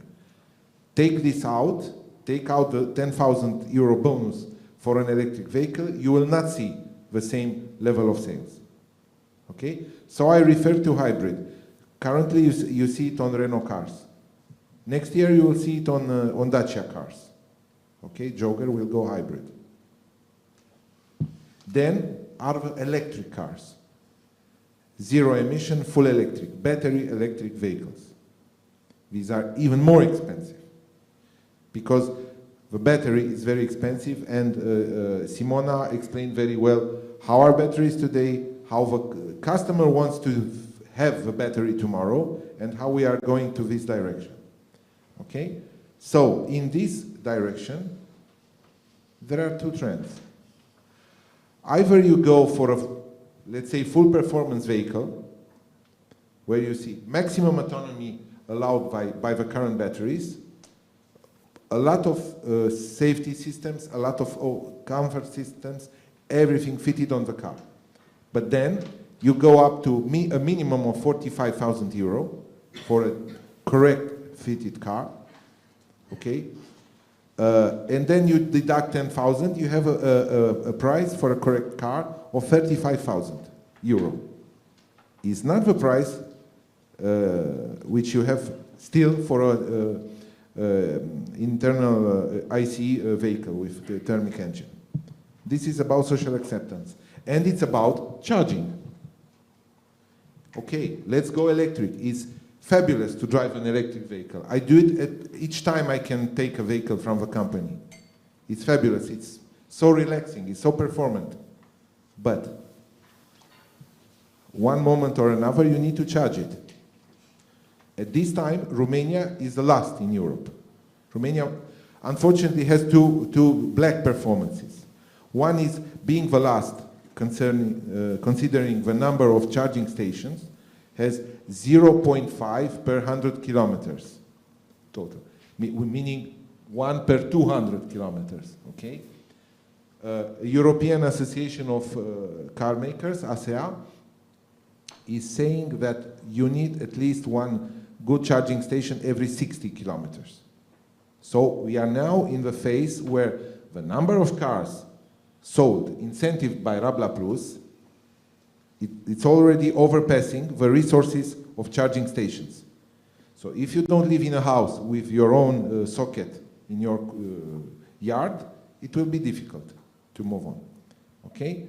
That's it about the price and the network, charging network. And to finish with Dacia, as you well know, we also have in our portfolio an electric car, Dacia Spring. It's a small urban car. Many people said, it's not a real car, it's so small. It's not a car, it's a toy. Yes, it's a toy for big people, like us. It's a toy, it's a small and maneuverable city car. Why it's like this? Because it was the way to have a car with a limited price. And the price was the key of a success. That's why we have still waiting lists for Spring. Because it's the most affordable electric car on the market. But it's correctly fitted with safety and comfort equipment. But still, it's an electric car, and the price will evolve together with all the cars. This is the message. Commercial advertising. All the prices of all the cars will increase because of a crisis, because of raw materials price increase, because of energy. You can notice that for all the brands, not only the ones produced in Romania. So decide today to buy a car, not next year. Okay, that's about green cars. how do we see them today, how they are accepted by the market today, how they are supported by the charging infrastructure, and by the way, for tomorrow we also need 5G better network for communicating with newer cars. And if you have any other questions, we are here. For the moment, no. Thank you, Christian. I will complete your marketing ad by saying buy a new car, not a used one, not an imported used one. Yeah, I didn't say that. Just one more phrase. I said Romania has a black record. One is a very poor charging infrastructure for electric vehicles. And the second worst performance in European Union is in number of accidents. We have the biggest number of accidents with victims on the roads. And one part of this is coming from the fact that many people still prefer to import very used and very old cars. Over 70% of newly imported cars have more than 8 years old, so they are good to qualify immediately to go to Rabla to be scrapped. Okay, that's one point. And second, and I finish, for every new car sold, new 0-kilometer car sold in Romania, first registration, there are 4 cars used, imported, then registered. And for the state, you know very well, Alex, these cars pay no tax. So we, as car manufacturers, we pay at least 3,000 to 3,500 euro for every new car, contribution to the state budget. For every new car. Used cars imported, 0. Every one of you certainly know a Samsar, know how can you propose, you know. So 0. And that's one reason of an unbalanced market with many accidents, with a lot of pollution, and like this, even with lower resources to go to the future with what we are doing, all of us in our company.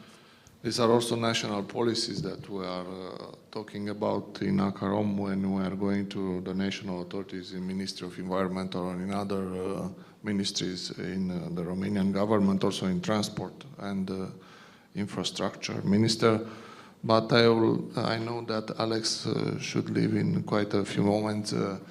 I will ask you, okay, tell me if there are some projects, high-tech projects that are coming towards Romania at this point. I don't ask you to tell me their names of the companies, but are there any high-tech projects that are interested in Romania as a potential target for localization? You mean manufacturing or? Yeah, manufacturing or software. Or... Okay, yes, we are discussing with several companies which want to relocate R&D from Ukraine.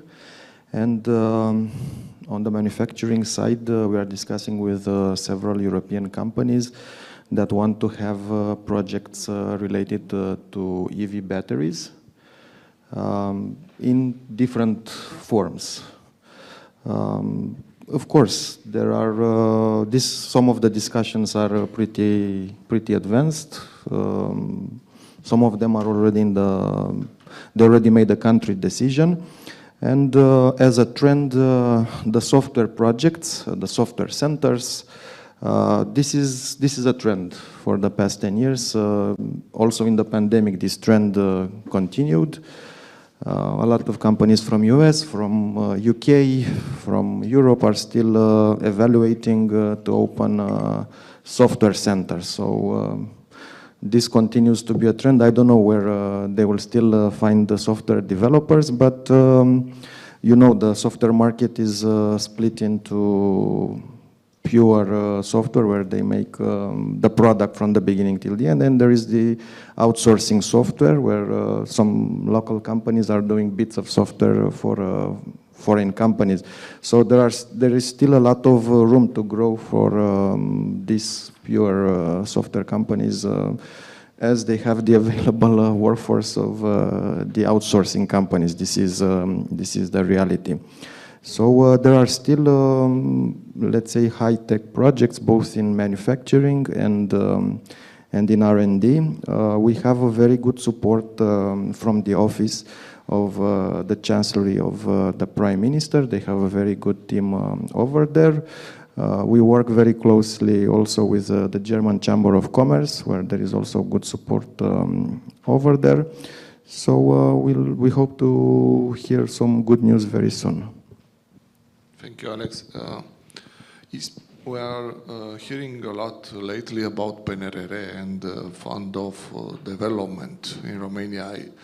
Sebastian, is PNRR a good way to finance new projects and new R&D, infrastructure development, even for charging stations or something linked with this sector?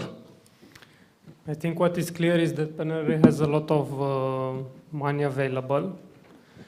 I mean, Romania can attract a lot of funds in this direction. However, there were a lot of discussion around it, and my feeling is that the schemes and the instruments for which companies may apply are not there yet very well implemented.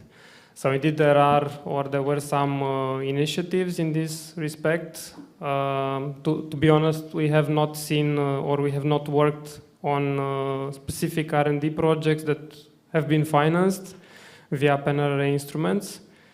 However, what I think that would work very well, especially related to companies that would like to finance R&D project, is still this state aid mechanism, which is working for in the last 14 years or so, and which has a lot of money available. Whether PNRR will have some specific scheme launched or not, I think it's more on the authorities' side. But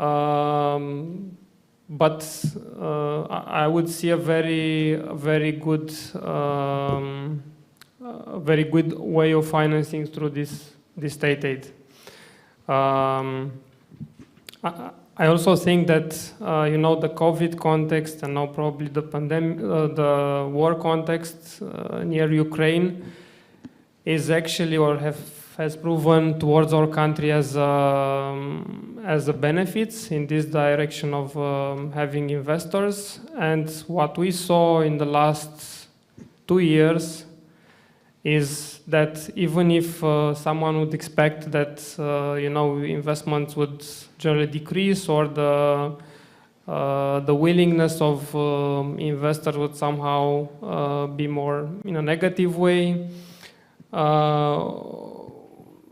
actually investors were encouraged, and not at Romanian level but also European level, and there were a lot of funds allocated towards member states.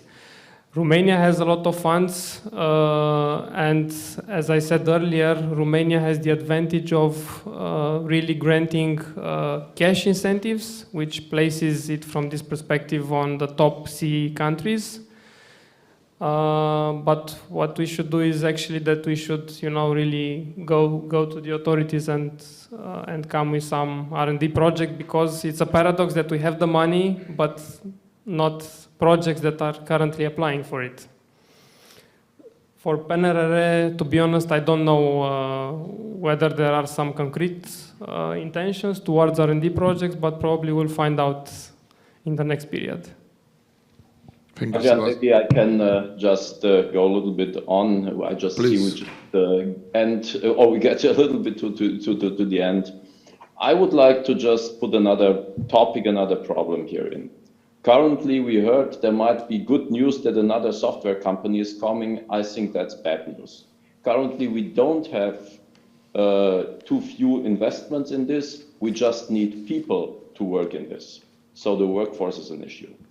And Romania has a general issue currently as structural problems. An investor looks on the one hand, of course, on incentive, but on the other hand, first it looks whether the overall system in the country is sane. So I'm not just looking whether I get this today or tomorrow, 1, 2, 3, 4, 5 million. I just look sustainable, whether the business, the investment I make will be a success in 5, 6, 7 years still. And currently we have a structural problem in Romania in the direction of having, with a country which is, I don't know the newest census, something 16, 17, 18 million people, just 5 million people are working and paying taxes and contributing to the tax system, to the income of the state, to the social security system, health system, pension system. That's less than 1/3. In Germany, we just discussed having a problem that it's just 50%, 50. So with half of the people, we see it in Germany as a big problem. Here in Romania, we have less than 1/3. And even 1/3 of these people are working for the state. So the ones really contributing in this direction are only the 2/3 of this 5 million, so something a little more than 3 million people. So in this overall situation, the salaries were raised artificially in the last years, pushing a minimum salary and pushing state salaries. We have consequently a big trade deficit. And on the other hand, we have also a problem looking just that we have regions with really zero unemployment rates. And these are all the regions where we discuss about R&D, about software and so on. And we have other regions with higher or high unemployment rates, but which are missing the infrastructure.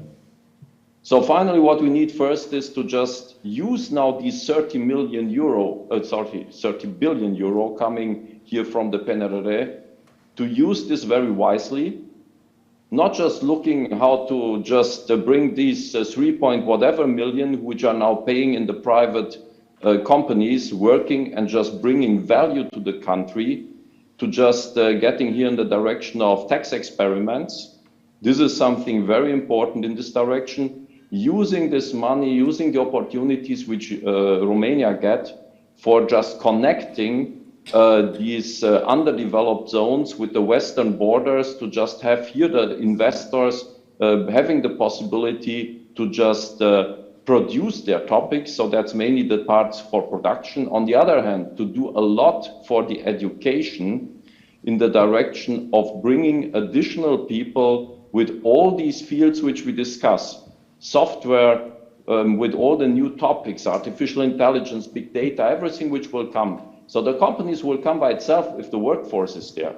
But currently the workforce is not anymore there. And here we need to work. And the existing workforce should not be made to worry whether they still will pay in the 2-3 years, are able to pay their taxes and so on, and maybe leaving the country. Thank you, Christian. I will note this, and I will ask Adrian from Clarwin, talking about the efficiency, how Clarwin helps automotive companies in order to achieve targets in efficiency and new technologies.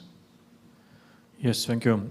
So first, I would like to link a bit to what Christian mentioned and all the colleagues in the panel before, and this is related to the fact that cars are nowadays more software-driven computers on wheels, and this is because one of the reasons why we already have it is not only about the future, but the future is today, as you mentioned.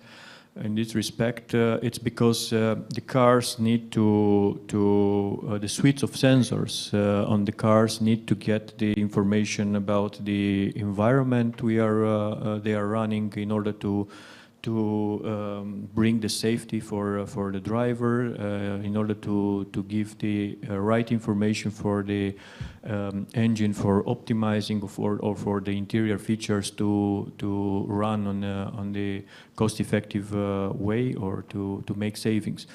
from us as a technology provider, we really do see a real need for the factories to behave the same, because this path of having information, real-time information, and awareness about the condition of the production line, of the equipments, and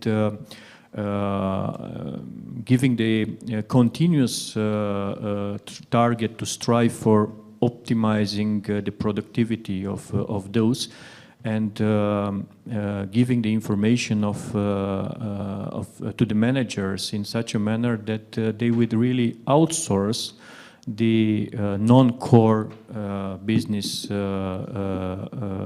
activities which they have.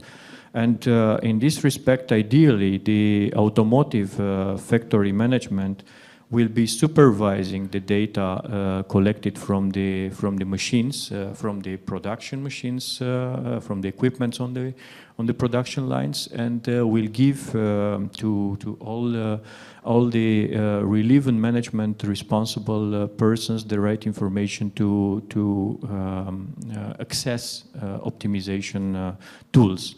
We in Klarwin, we are proactively giving support to the industrial manufacturers in providing the access to resources we and our partners, our business partners, technology suppliers, developed over the years.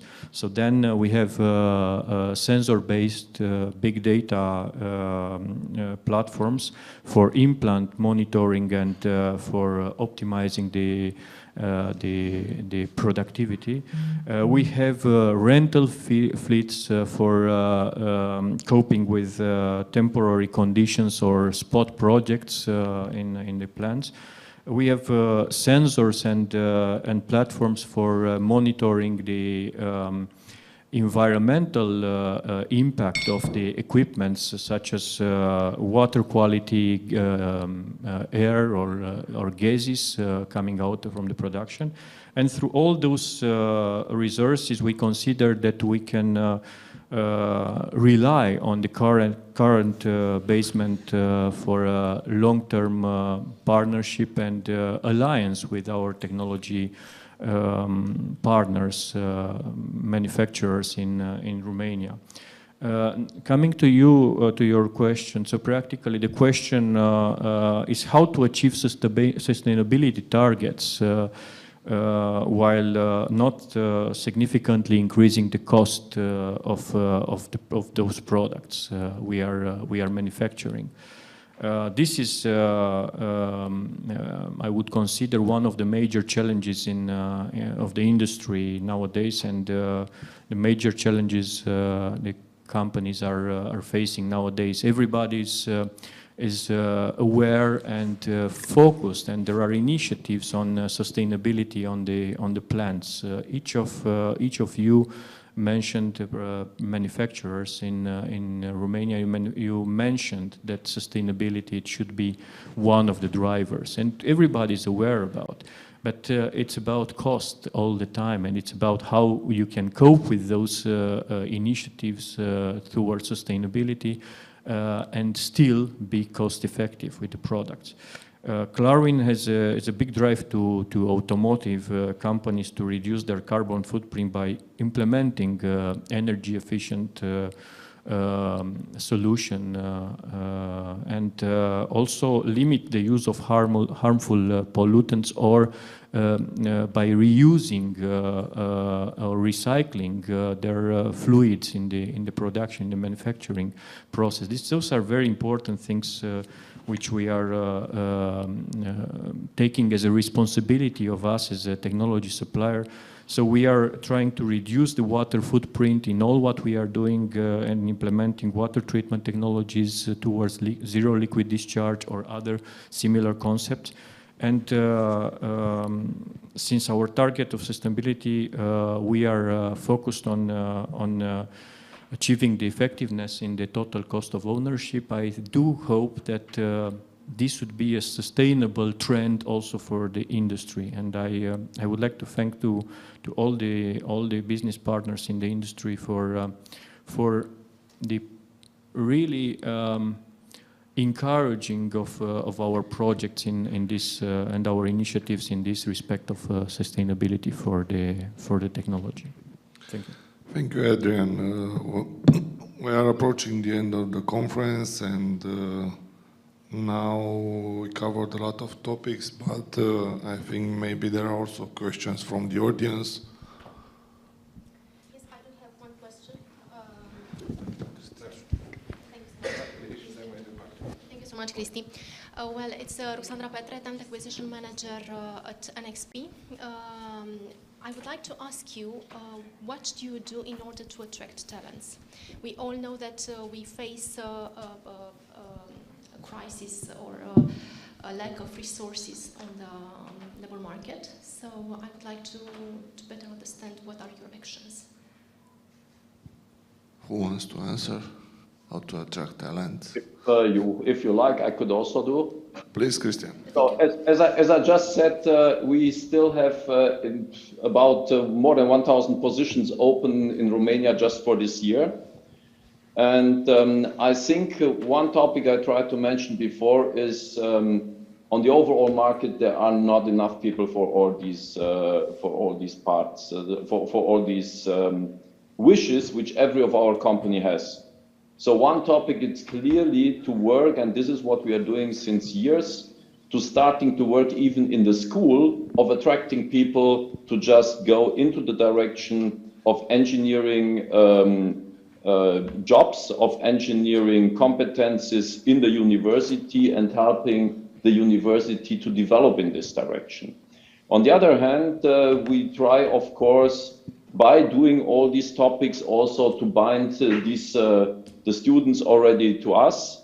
We are just offering now very flexible time and office models. You see behind me a new R&D building, which we will open right tomorrow. So also bringing a very attractive overall working atmosphere in the direction of office buildings, of course, attractive salaries, attractive benefits.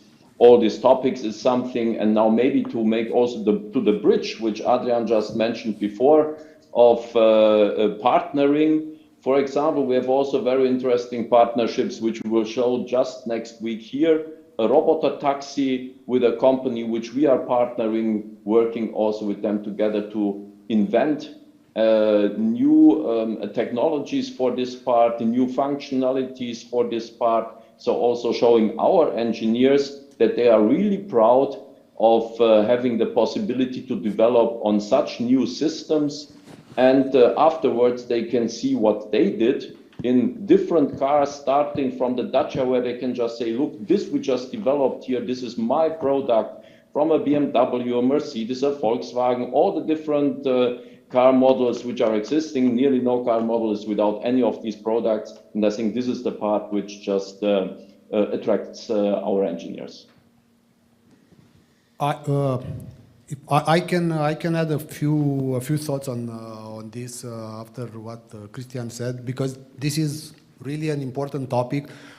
We have been discussing here about so many new technologies, how many new people are needed for developing all these technologies, but we need to be clear on one aspect. There are not enough people in the market, period. Today, even for the existing technologies, even for the existing projects, even for the existing companies, and we keep talking about attracting new investments, moving some R&D from Ukraine to Romania, which, of course, everything is good that Romania continues to be attractive, but the question is, how are we going to serve all these projects? What can we do? Because if we talk only about how we can attract people, make their life and attraction better for each of the existing companies, being Continental or Bosch or Wipro, NXP, whatever, we will only fight over the existing pool, which is not helping anyone. So there are a few things that can be done, and nothing is immediate. Probably the most important, what Christian mentioned as well, and something that is dear to my heart as well, is working on lower levels than universities, because universities, they already have a problem with not attracting enough candidates. So we need to go at high schools, at lower levels, to develop the schools, to develop the way of learning, starting from the professors, the directors. There are many ways in which each of us can contribute. But again, nothing is immediate. We need to increase the selection basis, the people interested to go to an university career, but also the people interested to go to a dual learning system, because it's not only about engineering and software and high tech. That software and high tech should still run on hardware, on production, and that's something where, again, it's not enough. So, Ruxandra, your question is very difficult. I don't think there is a good answer on this. By far, the demand surpasses the supply, and what we can do is, of course, not limiting the demand, but try to work on the supply from the bottom, from the selection point before reaching the universities. That will take years, and as we all know, our learnings, our education system has not been on the top lately, but there are ways that we can change that, and I'm sure each one of us are doing their part. There are many alliances like Alianța pentru Valori în Educație and several others working on this. Let's contribute to that. Let's spare our time to help this education system, because otherwise there will be no one to develop the software-defined cars. We will talk about great concepts, but they will remain on paper. Look how many people did not go to the national evaluation in the 8th class now 2 days ago. This is a topic which is currently happening. They just lost in the 2 years of the pandemic. These are the young, very young people. We cannot employ them in 6-7 years when we would need them. Yeah, and here we need to do something as society. We will see the effect also on the baccalaureate. Yeah. When will be. It's just because it was yesterday in the news. Yes. And sorry, one more comment. In my opinion, is very important, as very interesting statistic Christian mentioned regarding the people working in the country. In my opinion, it's important that the government should also look to ways to sustain the people who are really intending to work and develop, rather than the people who are really in the poverty and in the need of support. I'm not saying that we will not need to help them, but we need to see more and more initiatives of supporting those who are really able to wake up in the morning with the scope of delivering something good for the society. And here I consider very important to have initiatives on this from the government side. Thank you. Thank you so much. And from Bosch, what are the actions that you take, considering that you develop an engineering center and you hire a lot, I've seen? Thank you. Yeah, okay. So yes, we are hiring this year more than 400 additional engineers, and we are looking forward for this. Maybe you need also to tackle the question about what do we need to do to keep the people? Because hiring is on one side. We said, okay, we are now going in a direction, they are not enough for everybody of us. So, and that's one important point, at least what I learned, and what I would say is that everybody is working for someone. So from my perspective, the topic of leadership and leadership culture, company culture, is, from my perspective, one of the important pillars. because this is what I have at least seen. I'm not so long here in Romania yet, but what I have seen is that there are a lot of companies doing, how would I say, fast business, especially in engineering or IT sectors, but they are not sustainable. And I learned meanwhile that people more and more tend to understand the difference between this. And I think, at least for me, it's important to hire those people who are interested to contribute to sustainable projects, measures to contribute finally to the society. And this is, at least for my personal understanding, an important factor to attract people as well.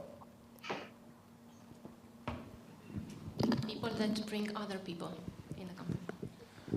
I would also like to answer to your question about the labor force crisis in the R&D centers. So, of course, there are no people in the market, it has been said. But which is the market? Because the market is not just Bucharest, Cluj, and Timișoara. We are also discussing about secondary university cities.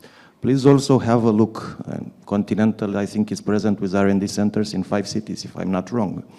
Have a look at Iași as well. Why not? Have a look at Suceava, have a look at Craiova. Hella opened initially in Timișoara, a very modern plant. Now they have, I think, 200 engineers working in Craiova. These are very nice cities with very good universities. This is one point. I mentioned earlier that there are about 26,000 graduates in the STEM subjects, not including the IT. This has been stable over the 5 years, which means it doesn't increase. If we look by city, we see that only in Bucharest this number increased with about 12%. And also in Timișoara it didn't increase, unfortunately. And in Constanța as well, it increased with roughly about 10%. But over there in Constanța, the situation is different because many people are going to work abroad in the naval industry, as we know. So it's only Bucharest where we are discussing about a real increase, and still is not enough to meet what is happening in the market. A third point, I would like not to consider that the IT industry and the R&D industry are in competition. There are the same fiscal incentives, both for the IT industry and for the R&D industry. So there is no competition. You have the same exact market situation from a fiscal point of view. Of course, 20 years ago, when I went first time to Timișoara, there was no labor force 20 years ago. Now the situation is the same, but 20 years ago it was only textile industry. Now we are producing batteries. Continental has more software engineers than they have people that are producing tires. So things are evolving, and companies which have a small margin will be replaced by companies with a bigger margin. This is the market. This is the reality. Thank you, Alex. Maybe just to allow me one comment on that, because you say there is no differentiation between R&D and IT. But we have the same roles also in other areas like production, who are also doing IT content. And the topic, as just to stay with this example, is they are having the same competence, the same role, but are not working in R&D. They're working in close production functions, meaning they are not somehow benefiting out of this. And this is what I see as an unbalance, what we have here, because we really make additional pressure inside or for these persons, for these individuals, that they tend to go in this direction, whereas clearly see that they have these tax benefits. Yes, of course, the IT exemption for personal income tax on salary has several conditions. These have been improved over a period of 20 years since it's present in Romania. It's unique in Europe. Of course, if you have suggestions, we can present your suggestions to the person in charge. Of course, if there are people which are hired, like you said, not in an IT company, but in a manufacturing company, of course, there are some limitations. So probably one solution is for you to create a cost center or a separate company to have these people hired. Or we can find another solution, but of course these are very detailed things to discuss in a separate meeting if you want. Yeah, of course, our need for human resources, we can have another meeting on this topic, so maybe Mirela... Adrian, very, very short on this topic. Please, sorry, to just have a sentence still on this. We discussed how to motivate now people to go to the university. So finally, they need to think now to work in 4 years. So currently, they are looking for a long-term, sustainable and predictable topic. And then it's not helping that on the one hand, of course, we tell them there is this fiscal incentive. On the other hand, we hear it every second day in the news that maybe this will disappear. So then also currently, yes, it's there and it's helping very much. But to motivate some people, it should be very clear, a commitment from the government that certain topics which are now helping Romania very good to just bring exactly companies and jobs, I don't say companies, I say more job, with an additional value, that these things are kept. So things like flat tax and the things like the tax incentive for IT people. Yeah, and I would like to give you an insight. I have my son which is going now to examen de capacitate. So today was math. Yeah, yours as well. And I give you an insight from his school. The majority of kids want to go to social sciences because in the baccalaureate there is no math, no physics. So you can see this evolution in 4 years from now, okay, when we'll need students in high schools. We'll have the majority in social sciences, not in applied sciences. So this will be also an effect in 8 years when you'll go to university. So this will be a tough target. So the involvement of the government, it's a must, and also the involvement of the companies in promoting our industry and our businesses. Okay, we have time for one more question. If there is another question. No other question, go. Then we go to round up. And I'll ask everyone coming from Cătălin, one big opportunity and one big challenge in the next period. This is the question for everyone. Yeah, I think we have discussed a lot about both of them. So opportunities are there. If we talk about our industry, the automotive industry, it's definitely at a changing point that didn't happen in its 120 years of history. A lot of opportunities. We discussed that probably we will not recognize our cars in maybe 7 to 10 years. So opportunities are there. Challenges, I think, again, it's the latest topic we discussed. It's about talent. Well, we discussed mostly about the talent available in Romania. Just to be clear, the war on talent is everywhere. It's not only in Romania. The only difference is that different countries are applying different measures, some of them with more success than others. On our side in Romania, what are we directly interested in? We see some measures that are not very clear that we discussed. We see some decrease in STEM, math, and sciences. Again, it's not something that is only in Romania. It's everywhere. But the challenge is there about the talent. Opportunity is, demand is there, challenge is not there. How can we match them? If we don't do our part, each one of us, especially in raising this education level, this interest for math and sciences, it's not going to be very well. So we will probably meet again in 1 year, maybe in the next few years, and we are going to see how this is evolving. So hopefully we will see a little bit of progress compared with today. Today, the situation is not looking very bright. It's also the political and regional situation that is definitely worse than a year ago. But let's hope for the best and look at the bright side, because that's why we are here, to believe in the bright side. Thank you, Catalin.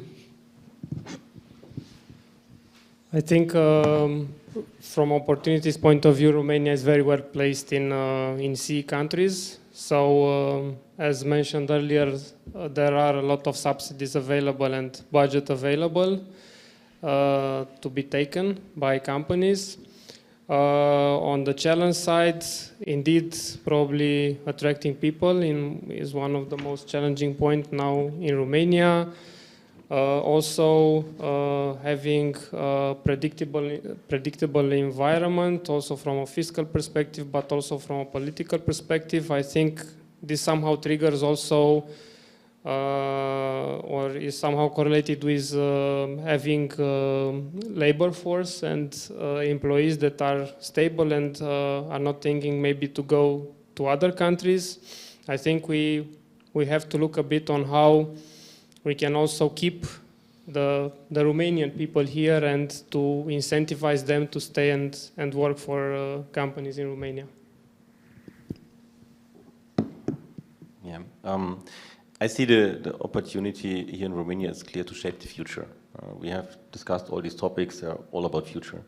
But all we discussed as well is the challenge. The challenge is to somehow keep ourselves attractive in the international market.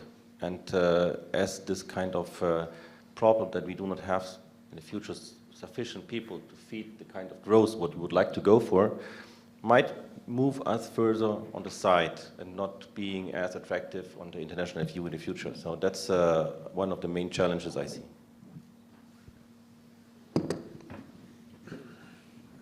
So for us at Infineon, it's clear cars become smarter, safer, greener. That's a large opportunity for us, because making them smarter, safer, greener is clearly that new and more semiconductors are needed. Even each semiconductor by itself gets smarter. This means there are let's start with the opportunities there. So there's an opportunity to offer a lot of interesting projects to engineers. So content is one of the most important things to attract talent, besides all the other things that have been mentioned by you before. So for us, that's big opportunity here also to bring new topics here to Romania. And the challenge is surely now to make this also better visible on the market here to engineers, to the engineering pool which is available here, and to attract the engineers we need to, especially when it comes to digital R&D competencies. And we think mastering this, I think we're having a very good next development phase for Infineon here in Romania. Yeah, so in terms of opportunities, there are many phases of the opportunities. I do believe that for us, it's clear that the opportunity is the part of continuous development and continuous need of development of the industry. But it's strictly linked with the challenge, and the challenge is the natural one we are facing since ever: do more with less. This is what we are facing now. So we are just talking now about doing more steps towards sustainability, but also taking care about the cost of taking care about less cost, doing with less resources available in terms of well prepared or even available people to work or to make a career in what we are saying. And to be not misunderstood, I'm a fan of engineering. We are a company of more than 70% of engineers, but the problem we have on the labor is not only on the engineers side, it's everywhere. It's we as human people, we are facing all around us that we cannot rely on service services anymore around us, no matter which service we are talking. So this is the major challenge. I mean, do more, because we know that the progress is in front of us and it's required, and it's a must to achieve in order to have a greener environment, to have a future for the planet. But on the other side, there are less and less available resources. So we need to be creative, and I'm happy that since 18 years we in Klarwin we bet on the technology power, and we will continue to do that. Thank you. Regarding opportunities, I mentioned earlier the PNRR, so I mentioned the calendar comprises several calls for R&D this year, so specifically for the people here. If I look at Infineon, Continental and Bosch, I think your projects are somewhere around 300 million euro in state aid grants. So this says something. Please ask us if you don't know exactly what you are looking for. We will be glad to put you in touch with the right people in various ministries. That is one opportunity regarding grants.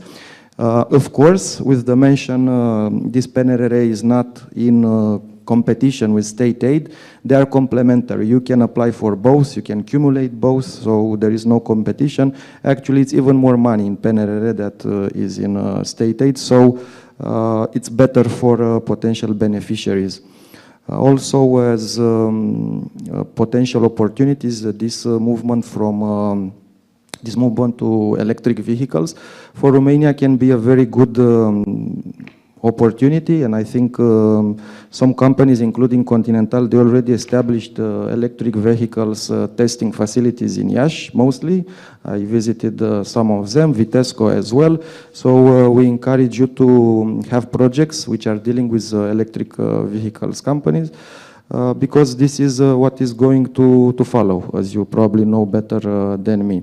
Also, on the opportunity side, we encourage you again to have a look at secondary cities. We are having discussions with potential R&D investors also for these secondary cities. And of course, as crises, there are a lot of crises: energy crisis, crisis in Ukraine, crisis in automotive, which you probably already know. What is important is that we are looking at Romania as a stable environment from a political point of view, from economical point of view. We have been just given a BBB rating by all major rating agencies. If you look at the currency didn't devaluate at all since the beginning of the year, and I think this says something. At the Romania level, so local level, I see clearly on the top ranked #1, it is the challenge on education. And this was widely discussed today in details, and I think this is something where the government, the authorities, and we all need to contribute and try to solve. This is top one. But at the global scale level, it's me coming from the semiconductor industry. It is not. I have to bring into the discussion the challenge of the supply, supplying the parts. Supplying the parts currently is this still affecting the full supply chain? So the full automotive industry is currently affected. Okay, it's not as bad, but still we have cars waiting in the parking lots for months, even years, depends on the car. And this is, to me, the top challenge at the global level, and there are opportunities, and we have seen directions here in this direction, ideas and funds, global funds, in order to extend the fabs. We have to think about at the bigger scale. We don't need to rely on the fabs from US and from Asia. We need to start thinking about investing in Europe in opening semiconductor fabs. And yes, there are countries who applied already for this investment. For example, just heard, not sure if it's yet official, but probably will be soon, Spain has got a big fund for opening a fab in Barcelona. And I know that also at the Romanian level there are discussions quite in this month at the foreign ministry on what would mean to think about opening the fab, opening this industry in Romania. I see this a very big opportunity that would slowly solve the crisis, at least on the parts. The challenge and the opportunity for us is the same. Be here in Romania. Why a challenge? Because we have to cope with a limited predictability. We have to stay competitive. Every next day we have to be better than today. And because we have to find and retain the right people. Why it's an opportunity? Because first, we have a very strong presence here. We have a full production chain from styling in Bucharest, engineering in Bucharest, testing in T2, testing center, unique in Eastern Europe, and then production in Mioveni. All these being close one to each other, it's a major factor of efficiency and competitiveness. And incentives evoked here are and still are and will be an advantage for Romania in attracting projects here and not in other countries. And last but not the least, or the most important, considering what was said today, is that people in Romania are talented, creative, and frugal. About Dacia, when we say it's essential but cool, essential means we cannot and don't want to build a Mercedes as a price of Dacia, at the price of a Dacia. It has to be a different vehicle. And for this you have to be creative but frugal. So if you take an engineer who will have all the resources to work on the most innovative and complete car, it will not do the right job for what we can do here in Romania. So, talented, creative, and frugal people. Thank you. Thank you, Christian. Moving to the other Christian. Sorry, Christian. So, thanks very much. Yeah, from my side, challenges. I start with challenges because I would like to stop with the big opportunities. So, on the short term, very clear challenge is the semiconductor topic, the prime material, energy. So, everywhere shortages and cost increases. Another part is clear predictability from the state side. I think this is also a challenge. We mentioned this already before. For me, it's very clearly also the part stopping with populistic measures, especially now populistic salary increases, which are disconnected from the productivity. There it's whatever, minimum salary and so on. I think what Romania needs is a structure developing the country, really thinking on this structural topic with the target of increasing the BIP instead of, and bringing more people to work instead of just taking more money from the people which are working. And clear education, war for talents. So we have a saying in the company, the war of talents is already over because the talents won. So I think this is also something which we see on the challenge side very clear. But all the time I'm a very optimistic guy. I just see a lot of opportunities, especially with the transformation currently in the automotive industry. We have a very interesting period, and we heard it already before when our colleague just from Bosch just took us our company motto, shaping the future of mobility. This is what we currently can do. There will be new cars on the street. There will be autonomous cars. We will just show next week an introduction of a robot taxi. There is connected cars. There are mobility ecosystems.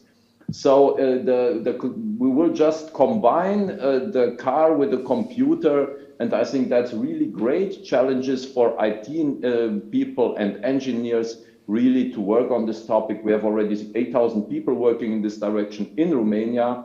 We would like now to employ another 1,000 people exactly on R&D and innovation topics in this direction. From the countryside, I see clear PNRR is a real great opportunity. We need to look that we really use it also for the topics which are therein. I just see education is one topic, R&D and innovation is a topic, digital transformation is a topic there. So there are a lot of money which we can use really in this part, and really this will, I think, give us a great opportunity for our companies, but also for Romania for the next and also the longer future. Thank you, Christian. So I round up and saying we're living in Romania and this covers all of our time, spare and working time. So we have seen a lot of challenges, a lot of opportunities. I would like to thank you all for the presence today to the third edition of Automotive R&D Power Breakfast, and I give the word to Mirela in order to announce us the next event. Thank you, Adrian. Very nice moderator. And I want to thank you, all the panelists, to you. And we discussed a lot about people and, of course, education. So see you at People Empowering Business Forum in October. And save the day for another 2 nice events, Green Mobility in October. And, of course, in November at the 4th edition of Automotive Forum and Awards. Stay tuned. Thank you very much. Thank you also. Have a nice day. Bye.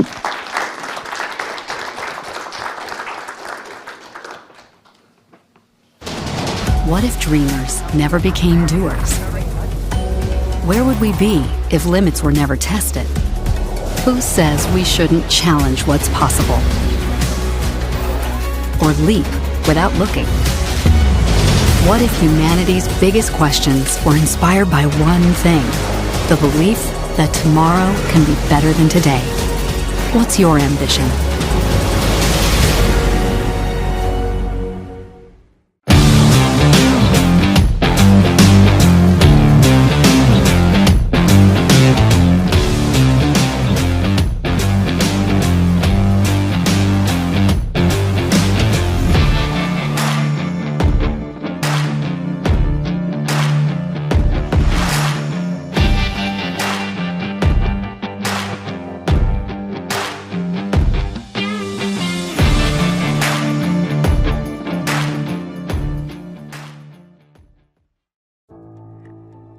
The world is facing bigger and more challenges every day. With our semiconductors, we are part of the answer to many of these challenges. Our innovative products are creating sustainable value for society by enabling key trends such as electrification and digitalization. We are everywhere. You may not see us, but we are always there, making life easier, safer, and greener. Our microelectronics contribute towards energy efficiency, making it possible to achieve more with the same or even less resources for a sustainable future. Semiconductors are at the heart of the transition towards green, safe, and smart mobility. We make mobility electric, connected, autonomous, and user-centric. We build trust in a connected world with robust and future-proof security solutions, serving a wide range of applications, from consumer devices to industrial applications and connected vehicles. We make the IoT work by developing solutions to smartify everything, from devices and homes to factories and cars. We are the link between the real and the digital world to create a future worth living for all of us and for the generations to come. Infineon, part of your life, part of tomorrow.